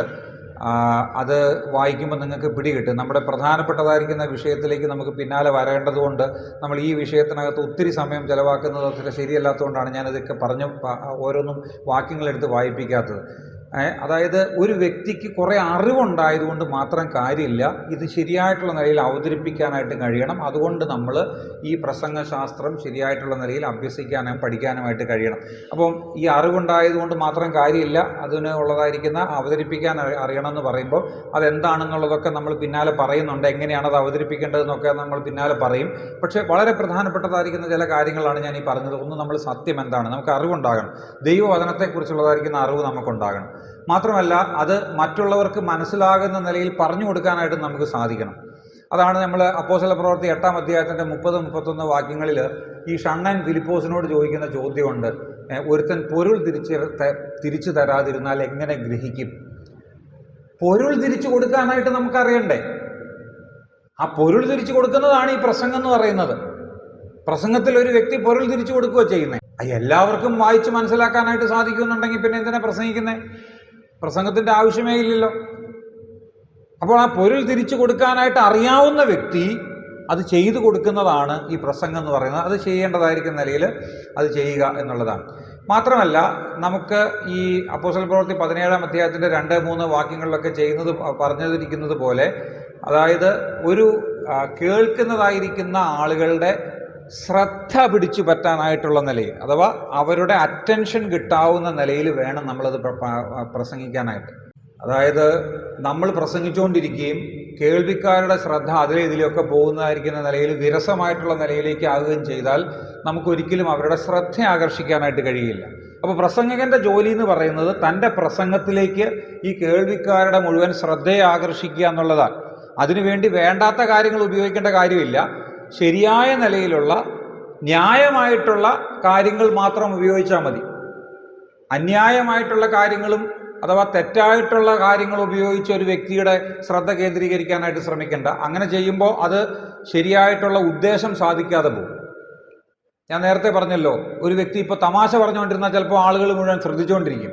ആദ്യം മുതൽ തുടക്കം മുതൽ അവസാനം വരെ കുറേ തമാശകൾ ഇങ്ങനെ പറഞ്ഞുകൊണ്ടിരുന്നാൽ ചിലപ്പോൾ ആളുകൾക്കൊക്കെ കേൾക്കാൻ ഭയങ്കര രസമായിരിക്കും. പക്ഷേ അതുകൊണ്ട് ഈ പ്രസംഗത്തിൻ്റെ ഉദ്ദേശം സാധിച്ചോ? ഇല്ല. ഈ ഉദ്ദേശങ്ങൾ സാധിപ്പിക്കാൻ വേണ്ടതായിരിക്കുന്ന നിലയിലുള്ള കാര്യങ്ങൾ ഉപയോഗിക്കാം. പക്ഷേ അപ്പോഴും ആ വ്യക്തികളുടെ ശ്രദ്ധ കേന്ദ്രീകരിക്കാനായിട്ട് നമുക്ക്, അല്ലെങ്കിൽ ശ്രദ്ധ ക്ഷണിക്കാനായിട്ട് നമുക്ക് സാധിക്കണം. മാത്രമല്ല, നാം മനസ്സിലാക്കിയിരിക്കേണ്ട ഒരു കാര്യമെന്ന് പറയുന്നത്, ഈ പ്രസംഗം, നമ്മുടെ പ്രസംഗത്തിലൂടെ നാം നമ്മെയും നമ്മെ കേൾക്കുന്നവരെയും രക്ഷിക്കുന്നു എന്നുള്ളത് നാം ഓർക്കണം. 1 തിമോത്തിയോസ് 4-ാം അധ്യായത്തിൻ്റെ 16-ാമത്തെ വാക്യത്തിൽ പൗലോസ് തിമോത്തിയോസിനോട് പറയുന്ന വാക്കുകളാണ് ഞാനിപ്പോൾ പറഞ്ഞത്. അതൊന്ന് വായിച്ചേ. 1 തിമോത്തിയോസ് 4:16. 1 തിമോത്തിയോസ് 4:16. ആ ആ ആ ആ ആ ആ നോക്കി, അങ്ങനെ ചെയ്താൽ നീ നിന്റെ പ്രസംഗം കേൾക്കുന്നവരെ രക്ഷിക്കുന്നു മാത്രമല്ല പറഞ്ഞത്, അങ്ങനെ ചെയ്താൽ നീ നിന്നെയും. അപ്പോൾ ഈ പ്രസംഗിക്കുന്ന പ്രസംഗം എന്നെ ബാധിക്കുന്നതാണ്, എൻ്റെ കേൾവിക്കാരെ ബാധിക്കുന്നതാണ്. ഇതൊക്കെ ഉൾക്കൊണ്ടുകൊണ്ട് വേണം നമ്മളൊരു പ്രസംഗം തയ്യാറാക്കി അത് പ്രസംഗിക്കുകയും അവതരിപ്പിക്കുകയും ചെയ്യാനായിട്ട്. ഒന്നാമത് ഇത് എന്നെ ബാധിക്കുന്ന വിഷയമാണ്. എന്നിലേക്കാണ് ആദ്യം ഇത് അപ്ലൈ ചെയ്യേണ്ടത്. അതിനുശേഷമാണ് ഇത് മറ്റുള്ളവരിലേക്ക് കൊടുക്കേണ്ടതായിരിക്കുന്ന ഒരു കാര്യമെന്ന് പറയുന്നത്. 5-മതൊരു കാര്യം ഞാൻ പറയാനായിട്ട് ആഗ്രഹിക്കുന്നത്, ഈ വിഷയത്തോടുള്ള ബന്ധത്തിൽ ഞാൻ ആദ്യം പറഞ്ഞതായിരിക്കുന്ന കാര്യത്തോട് ബന്ധപ്പെടുത്തി തന്നെയാട്ടോ ഈ കാര്യം പറയുന്നത്. ഏതാണ്? ഈ 3-മത് പറഞ്ഞ പോയിന്റിൻ്റെ അടിയിലാണ് ഇപ്പോൾ ഈ പറഞ്ഞതായിരിക്കുന്ന കാര്യങ്ങൾ. നിങ്ങളത് വേട്ടോണ്ണം മനസ്സിലാക്കിയെന്ന് എനിക്കറിയില്ല. അത് പെട്ടെന്ന് ധൃതി പിടിച്ച് പറഞ്ഞതിൻ്റെ കൂട്ടത്തിൽ അതങ്ങനെ വിശദീകരിക്കാനായിട്ട് എനിക്ക് സമയം കിട്ടിയില്ല. ഞാൻ പറഞ്ഞല്ലോ, അതായത് ഒരു വലിയ കഴിവ് ഉള്ളതായിരിക്കുന്ന ആളുടെ കയ്യിലോട്ട് ഈ പ്രസംഗിക്കാനായിട്ട് ഒരാൾ ശ്രമിക്കുമ്പോൾ, കഴിവില്ലാത്തതായിരിക്കുന്ന ഒരാളുടെ കയ്യിലോട്ട് ഈ പ്രസംഗം കൊടുക്കാതെ ശരിയായ വണ്ണം അവതരിപ്പിക്കാനായിട്ട് കഴിയണമെന്ന് ഞാൻ പറഞ്ഞല്ലോ. വെറുതെ കുറേ അറിവുണ്ടായിട്ട് കാര്യമില്ല, ശരിയായിട്ടുള്ള നിലയിൽ അവതരിപ്പിക്കാനായിട്ട് കഴിയണം. അതുകൊണ്ടാണ് നമ്മൾ ഇത് പഠിക്കേണ്ടത്. അപ്പോൾ ആ പോയിന്റിൻ്റെ അടിയിലാണ് ഞാൻ അതിനുശേഷം പറഞ്ഞതായിരിക്കുന്ന കാര്യങ്ങൾ മുഴുവൻ പറഞ്ഞത്. എന്താണ്? നമ്മൾ സത്യം അറിയണമെന്നും അത് മനസ്സിലാകേണ്ടതായിരിക്കുന്ന നിലയിൽ പറഞ്ഞു കൊടുക്കണമെന്നും, അതുപോലെ തന്നെ അത് എന്താണ്, കേൾക്കുന്നവർക്ക് അവരുടെ ശ്രദ്ധ ആകർഷിക്കാനായിട്ട് കഴിയുന്ന നിലയിൽ പറയണമെന്നും, പിന്നീട് അതായത് നമ്മുടെ പ്രസംഗത്തിലൂടെ നാം നമ്മെയും നമ്മെ കേൾക്കുന്നവരെയും രക്ഷിക്കുന്നു എന്നുള്ളതായിരിക്കുന്ന കാര്യം ഓർക്കണം എന്നൊക്കെ ഉള്ളതായിരിക്കുന്ന 3-4 കാര്യങ്ങൾ പറഞ്ഞത് ആ 3-മത്തെ മെയിൻ പോയിന്റിൻ്റെ താഴെയാണ്. ആ 3-മത്തെ പോയിന്റിൻ്റെ താഴെ തന്നെ ഒരു കാര്യം കൂടെ പറയുകയാണ്, നമ്മുടെ സമയത്തിൻ്റെ ഉപയോഗത്തിൽ നമ്മൾ ശ്രദ്ധ ചെലുത്തണം. അപ്പോൾ ഈ അറിവുണ്ടായിട്ട് മാത്രം കാര്യമില്ല, അത് ശരിയായ നിലയിൽ അവതരിപ്പിക്കണമെന്ന് പറയുമ്പം ശരിയായി എങ്ങനെ അവതരിപ്പിക്കണം എന്നുള്ള കാര്യത്തെക്കുറിച്ചാണ് ഈ പറഞ്ഞു വന്നത്. ശരിയായി കാര്യങ്ങൾ മനസ്സിലാക്കണം, അത് ശരിയായ നിലയിൽ അവതരിപ്പിക്കണം, ശ്രദ്ധ കേന്ദ്രീകരിക്കുന്ന നിലയിലായിരിക്കണം, നമുക്കും കൂടെ ബാധകമായിട്ടുള്ള നിലയിലും അതുപോലെ തന്നെ മറ്റുള്ളവർക്കും കൂടി ബാധകമായിട്ടുള്ള നിലയിൽ വേണം അത് പറയാനായിട്ട്. അല്ലാതെ എല്ലാവരെയും അങ്ങോട്ടും ഇങ്ങോട്ടും എന്നൊക്കെ പറഞ്ഞുകൊണ്ട് കുറ്റപ്പെടുത്തി തന്നെ സംസാരിക്കുകയില്ല, നമ്മളെയും കൂടെ ഉൾപ്പെടുത്തിക്കൊണ്ട് വേണം ആ കാര്യങ്ങൾ പറയാനായിട്ട്. മാത്രമല്ല സമയം പാലിക്കുക എന്ന് പറയുന്നത് വളരെ പ്രധാനപ്പെട്ടതായിരിക്കുന്ന ഒരു കാര്യമാണ്. ഇപ്പോൾ ഈ പറഞ്ഞതുപോലെ നമ്മുടെ ഈ ക്ലാസിൻ്റെ സമയം ഏകദേശം തീർന്നു. എങ്കിലും ഒരു പോയിന്റ് കൂടെ ഞാൻ അതിനോടുള്ള ബന്ധത്തിൽ പറഞ്ഞിട്ട്, അതായത് ആദ്യം ഞാൻ 3 പോയിന്റ് പറഞ്ഞല്ലോ, ആ 3 പോയിന്റിനോട് ചേർത്ത് ആ 3-മത്തെ പോയിന്റ് കഴിഞ്ഞ് 4-മത്തെ ഒരു പോയിന്റ് പറഞ്ഞ് ഞാനിന്ന് അവസാനിപ്പിക്കുകയാണ്. നാം ഈ പറയുന്നതായിരിക്കുന്ന കാര്യം, ഒരുപക്ഷെ ഞാൻ ഈ പറയുന്ന കാര്യം ചിലർ സമ്മതിച്ചു എന്ന് വരികയില്ല. പക്ഷേ എങ്കിലും ഒരു കാര്യം നാം ഉൾക്കൊള്ളാനായിട്ട് സാധിക്കണം. അതായത് നമ്മുടെ പ്രസംഗം വിമർശനത്തിന് വിധേയമാണ്. നാം വിമർശനം സ്വീകരിക്കാനായിട്ട് എപ്പോഴും ഒരുങ്ങിയിരിക്കണമെന്നുള്ളതാണ്. കാരണം അത് ഈ പ്രസംഗം എങ്ങനെയാണ് നടത്തേണ്ടത് എന്നറിയാവുന്ന ഒരാൾക്ക് മാത്രമേ ഒരാളിത് ഇങ്ങനെ ചെയ്യണം അല്ലെങ്കിൽ അങ്ങനെ ചെയ്താൽ നന്നായിരിക്കുമെന്ന് പറയുമ്പോൾ അത് ശരിയായിട്ട് മനസ്സിലാക്കാനായിട്ട് കഴിയുള്ളൂ. അതായത് നമ്മളെ പലപ്പോഴും വിമർശിക്കാം. ഒരാൾ പ്രസംഗിക്കുന്നതായിരിക്കുന്ന കാര്യം ഒരാളുടെ പ്രസംഗം കഴിയുമ്പോൾ, ഇപ്പോൾ എൻ്റെ ക്ലാസ് കഴിയുമ്പോഴും വേണമെങ്കിൽ നിങ്ങൾക്ക് എൻ്റെ ക്ലാസ്സിനെ കുറിച്ച് മാർക്കിടാം, അത് ഭയങ്കര ബോറായിരുന്നു എന്ന് വേണമെങ്കിൽ പറയാം. നമ്മളിതൊക്കെ സാധാരണ കാണുകയും കേൾക്കുകയും ചെയ്യുന്നതാണ്. ഒരു പ്രസംഗം, ഒരു സഭയിൽ പ്രസംഗം, ഇന്നത്തെ പ്രസംഗം ഒന്നിനും കൊള്ളില്ലായിരുന്നു. അതല്ലെന്നുണ്ടെങ്കിൽ ഇന്നത്തെ പ്രസംഗം ആർക്ക് വേണ്ടിയാണ് പ്രസംഗിച്ചത്, ഇതൊക്കെ ആർക്ക് ബാധകമായിട്ടുള്ള കാര്യമാണ്. ഞങ്ങളുടെ സഭയിൽ ഒരു സഹോദരൻ പ്രസംഗിച്ചു, ക്രിസ്ത്യാനിത്വവും കമ്മ്യൂണിസവും എന്നുള്ളതായിരുന്നു അന്നത്തെ ഒരു പ്രസംഗ വിഷയം. ഞാൻ അദ്ദേഹത്തെ ആ പ്രസംഗം കഴിഞ്ഞപ്പോൾ അദ്ദേഹം എൻ്റെ അടുത്ത് വന്ന് പറഞ്ഞു, എങ്ങനെ ഉണ്ടായിരുന്നു എൻ്റെ പ്രസംഗം എന്ന് ചോദിച്ചു. അപ്പോൾ ഞാൻ പറഞ്ഞു, പ്രസംഗം ഉഗ്രനായിരുന്നു, പക്ഷേ ഈ സഭയിൽ എത്ര പേർക്കത് മനസ്സിലായി എന്നുള്ളത് എനിക്കറിയാൻ പറ്റും. ഉഗ്രൻ പ്രഭാഷണമായിരുന്നു കേട്ടോ, ഉള്ള കാര്യം പറയാം, ഒന്നാം തരം പ്രസംഗം. പക്ഷെ ഞാൻ പറഞ്ഞു, ഇത് എത്ര പേർക്ക് മനസ്സിലായി എന്നുള്ളത് എനിക്കറിയില്ല, മാത്രമല്ല ഇത് എത്ര പേർക്ക് ബാധകമാണെന്നുള്ളതും എനിക്കറിയില്ല. ഇപ്പം ഈ പറഞ്ഞ ക്രിസ്ത്യാനിത്വവും കമ്മ്യൂണിസവും എന്നും പറഞ്ഞുകൊണ്ടൊരു പ്രസംഗമാണ് അദ്ദേഹം പ്രസംഗിച്ചത് ഞായറാഴ്ച സഭായോഗത്തിന്. അപ്പോൾ ഇങ്ങനെയൊക്കെ ഉള്ളതായിരിക്കുന്ന പല കാര്യങ്ങളും സംഭവിക്കാം. ഞാനതുകൊണ്ടാണ് പറഞ്ഞത്, ഇത് ആർക്ക് വേണ്ടി ഇങ്ങനെ ഈ കമ്മ്യൂണിസത്തെക്കുറിച്ചൊക്കെ പ്രസംഗിക്കുന്നതെന്ന് അവിടെ പലരും പറഞ്ഞു. അപ്പോൾ അങ്ങനെ ഒരു വിമർശനം ഉണ്ടാകാം. ചിലർ പറയും, ഇന്ന് ഉപയോഗിച്ചതായിരിക്കുന്ന വാക്കുകൾ കുറച്ച് കട്ടിയായിരുന്നു. അപ്പോൾ ഒരു പ്രസംഗത്തിൽ അങ്ങനെ പറഞ്ഞെങ്കിൽ വേറൊരു പ്രസംഗത്തിൽ പറയും, ഇന്നത്തെ വാക്ക് ചുമ്മാ ഒരു പഴഞ്ചന്, ചുമ്മാ ഞാൻ എന്നൊക്കെ പറഞ്ഞുകൊണ്ടുള്ളതായിരുന്നു എന്ന് പറയും. ഇങ്ങനെ വിമർശനങ്ങൾ പലത് വരാം. ചിലത് പറയും, ഇന്ന് ഒത്തിരി ബൈബിൾ വാക്യങ്ങളൊന്നും വായിച്ചില്ല. അപ്പോൾ വേറൊരു സന്ദർഭത്തിൽ പറയും, ഇന്ന് വാക്യങ്ങൾ വായിച്ച് തന്നെ മനുഷ്യൻ്റെ സമയം കളഞ്ഞു എന്ന് പറയും, അല്ലേ? ചിലത് പ്രസംഗം നീണ്ടുപോയി എന്ന് പറയും, ഇന്ന് പ്രസംഗം ഇഷ്ടം പോലെ സമയം അല്ലെങ്കിൽ അല്പം സമയം എടുത്തുള്ളൂ എന്ന് പറയും. ഈ കുറ്റം പറയാനായിട്ട് നമുക്ക് പ്രത്യേകിച്ച് വേറെ കാരണങ്ങളൊന്നും വേണ്ട. ഇല്ലെങ്കിൽ നമ്മൾ കാരണം ഉണ്ടാക്കും. പണ്ട് രണ്ട് ആൾക്കാർ,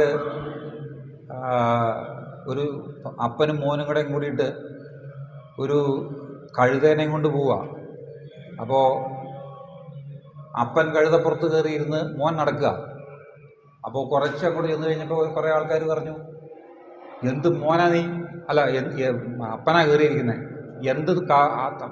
അപ്പനാ നിങ്ങൾ ആ കൊച്ചിനെ നടത്തിക്കൊണ്ട് നിങ്ങൾ കഴുതപ്പുറത്ത് കയറിയിരുന്ന് പോവുക, നാണമില്ലേ നിങ്ങൾക്കെന്ന് ചോദിച്ചു. അപ്പോൾ അങ്ങേര് ചോദിച്ചു, എന്നാൽ പിന്നെ ശരി, താഴെ ഇറങ്ങി കൊച്ചിനെ കയറ്റി ഇരുത്തി വെച്ച് അങ്ങനെ നടന്നു പോയി കഴിഞ്ഞപ്പം കുറച്ച് അങ്ങോട്ട് നിന്ന് കഴിഞ്ഞപ്പോൾ വേറെ കുറേ മനുഷ്യർ പറഞ്ഞു, അപ്പനെ നടത്തിച്ചേച്ച് മോൻ കയറി കഴുതപ്പുറത്ത് കയറിയിരിക്കുക, നാണമില്ലേന്ന് ചോദിച്ചു. അപ്പോൾ ഇവർ ഇനിയിപ്പോൾ ആരും ഒന്നും ഇനിയിപ്പോൾ അത് ചീത്ത പറയണ്ട, ഞങ്ങൾ കഴുതേ നടക്കാമെന്ന് വെച്ചിട്ട് ഇവർ രണ്ടുപേരും നടന്ന് കഴുതേനെയും കൊണ്ട് നടക്കുക. അപ്പോൾ അങ്ങോട്ട് ചെന്ന് കഴിഞ്ഞപ്പോൾ കുറച്ച് പേര് കണ്ടു കഴിഞ്ഞപ്പോൾ പറഞ്ഞു, എന്താണ് നിങ്ങൾ എന്ത് വിവരമില്ലാത്ത മനുഷ്യരാ, കഴുത ചുമ്മാ നടക്കുക, ആ കഴുത വെറുതെ നടന്നു പോകേണ്ട വല്ല കാര്യമുണ്ടോ? ആർക്കെങ്കിലും ഒരാൾക്ക് അതിൻ്റെ പുറത്ത് കയറിയിരിക്കാൻ പാടില്ലേ? വെറുതെ കഴുതേനെ നടത്തിക്കൊണ്ട് പോകേണ്ട കാര്യമുണ്ടോ? ആരെങ്കിലും ഒരാൾ അതിനകത്ത് കയറിയിരുന്ന ആ ഒരാൾക്ക് അത്രയും കുറച്ച് നടന്നാൽ മതിയല്ലോ എന്ന് പറഞ്ഞ് അതിനും കുറ്റം പറഞ്ഞു. എന്ന് പറഞ്ഞതുപോലെ നമ്മൾ എന്ത് ചെയ്താലും കുറ്റം പറയുന്ന ആൾക്കാരുണ്ട്. അപ്പോൾ അതുകൊണ്ട് കുറ്റം പറയുന്നത് പേടിച്ചിട്ടൊന്നും നമുക്കൊരു കാര്യം ചെയ്യാതിരിക്കാൻ പറ്റില്ല. പക്ഷേ കൺസ്ട്രക്റ്റീവ് ക്രിറ്റിസിസം എന്ന് പറയുന്നൊരു കാര്യമുണ്ട്. അതായത് പോസിറ്റീവായിട്ടുള്ള ക്രിറ്റിസിസമാണ്. ഒരു കാര്യം നല്ലത് പറഞ്ഞു തരികയാണ്, സഹോദര നിങ്ങളുടെ പ്രസംഗത്തിൽ ഇങ്ങനെ ചില കാര്യങ്ങൾ കുറച്ചുകൂടെ ഒന്ന് കറക്റ്റ് ചെയ്യുവാണെങ്കിൽ അത് നല്ലതായിരിക്കും എന്ന് പറഞ്ഞ ഒരാൾ വന്ന് പറഞ്ഞു തന്നു കഴിഞ്ഞാൽ അത് നന്നായിട്ട് നമ്മൾ സ്വീകരിക്കാനായിട്ട് നമ്മൾ തയ്യാറാകണം. അപ്പം ഏതൊക്കെ തരത്തിലാണത് നന്നാക്കാനായിട്ട് കഴിയുന്നത് എന്നുള്ളത് നമ്മൾ പിന്നെ കൂടുതൽ പരിശോധിക്കും. അങ്ങനെ ആ ഒരു നിലയിൽ നമ്മുടെ പ്രസംഗം കുറച്ചുകൂടെ മെച്ചമാക്കാനായിട്ട് നമ്മൾ ശ്രമിക്കും. അതെപ്പോഴും നല്ലൊരു കാര്യമാണ്. ആ നിലയിൽ നമ്മൾ ചെയ്യുന്ന കാര്യം ഏറ്റവും ഫലകരമായിട്ട് പ്രയോജനകരമായിട്ട് ചെയ്യാനായിട്ട് കർത്താവ് ഈ പഠനം കൊണ്ട് നമ്മെ സഹായിക്കട്ടെ. ഇവിടെ നടക്കുന്ന പഠനം കൊണ്ട് ആരും ഏറ്റവും വലിയ നിലയിലൊന്നും ആകാൻ പോയിട്ടല്ല ഞാൻ ഈ പറഞ്ഞത്. പക്ഷേ ഇത് ബാലപാഠങ്ങളാണ് നമ്മളിവിടെ പറയുന്നത്. ഇതൊരു അടിസ്ഥാനമാണ്. ഇവിടെ അടിസ്ഥാനം മനസ്സിലാക്കിയിട്ട് പിന്നീട് അവിടെ നിന്ന് ഡെവലപ്പ് ചെയ്യാൻ ഇവിടെ നമ്മൾ തുടങ്ങുക. ഈ തുടങ്ങി കഴിയുമ്പോൾ പിന്നെ പതുക്കെ പതുക്കെ പതുക്കെ ചിലർക്ക് ഇതിനുള്ള ശുശ്രൂഷയ്ക്കുള്ള കഴിവ്, നന്നായിട്ട് ശുശ്രൂഷ ചെയ്യാനുള്ള കഴിവ് ഇപ്പോൾ തന്നെ ഉണ്ട്. പക്ഷേ അങ്ങനെ ഇല്ലാത്തവരുണ്ടാകാം, കുറേ കൂടെ മെച്ചപ്പെടുത്താനായിട്ട് സാധിക്കുന്നവരുണ്ടാകാം. ഇപ്പോൾ ഞാൻ ഇതൊക്കെ പറഞ്ഞു തരുന്നുണ്ടെങ്കിലും എനിക്ക് ഒത്തിരി പ്രശ്നങ്ങളുള്ള ആളാണ്. എൻ്റെ ശുശ്രൂഷകളിലും പ്രസംഗങ്ങളിലും എല്ലാ നിലയിലും പോരായ്മകൾ തീർത്ത് പ്രസംഗിക്കുന്ന ഒരാളൊന്നുമല്ല ഞാൻ. പക്ഷേ അവിടെയും എനിക്ക് പലതും പഠിക്കാനായിട്ടും ഇമ്പ്രൂവ് ചെയ്യാനായിട്ടും സാധിക്കുന്നതാണ് എന്നുള്ളത് മനസ്സിലാക്കിയാണ് ഈ കാര്യങ്ങളിലൊക്കെ ഏർപ്പെടുന്നത്. ആർക്കെങ്കിലും ഒരാൾക്ക് പ്രാർത്ഥിച്ച് ഇന്നത്തെ ക്ലാസ് അവസാനിപ്പിക്കാം.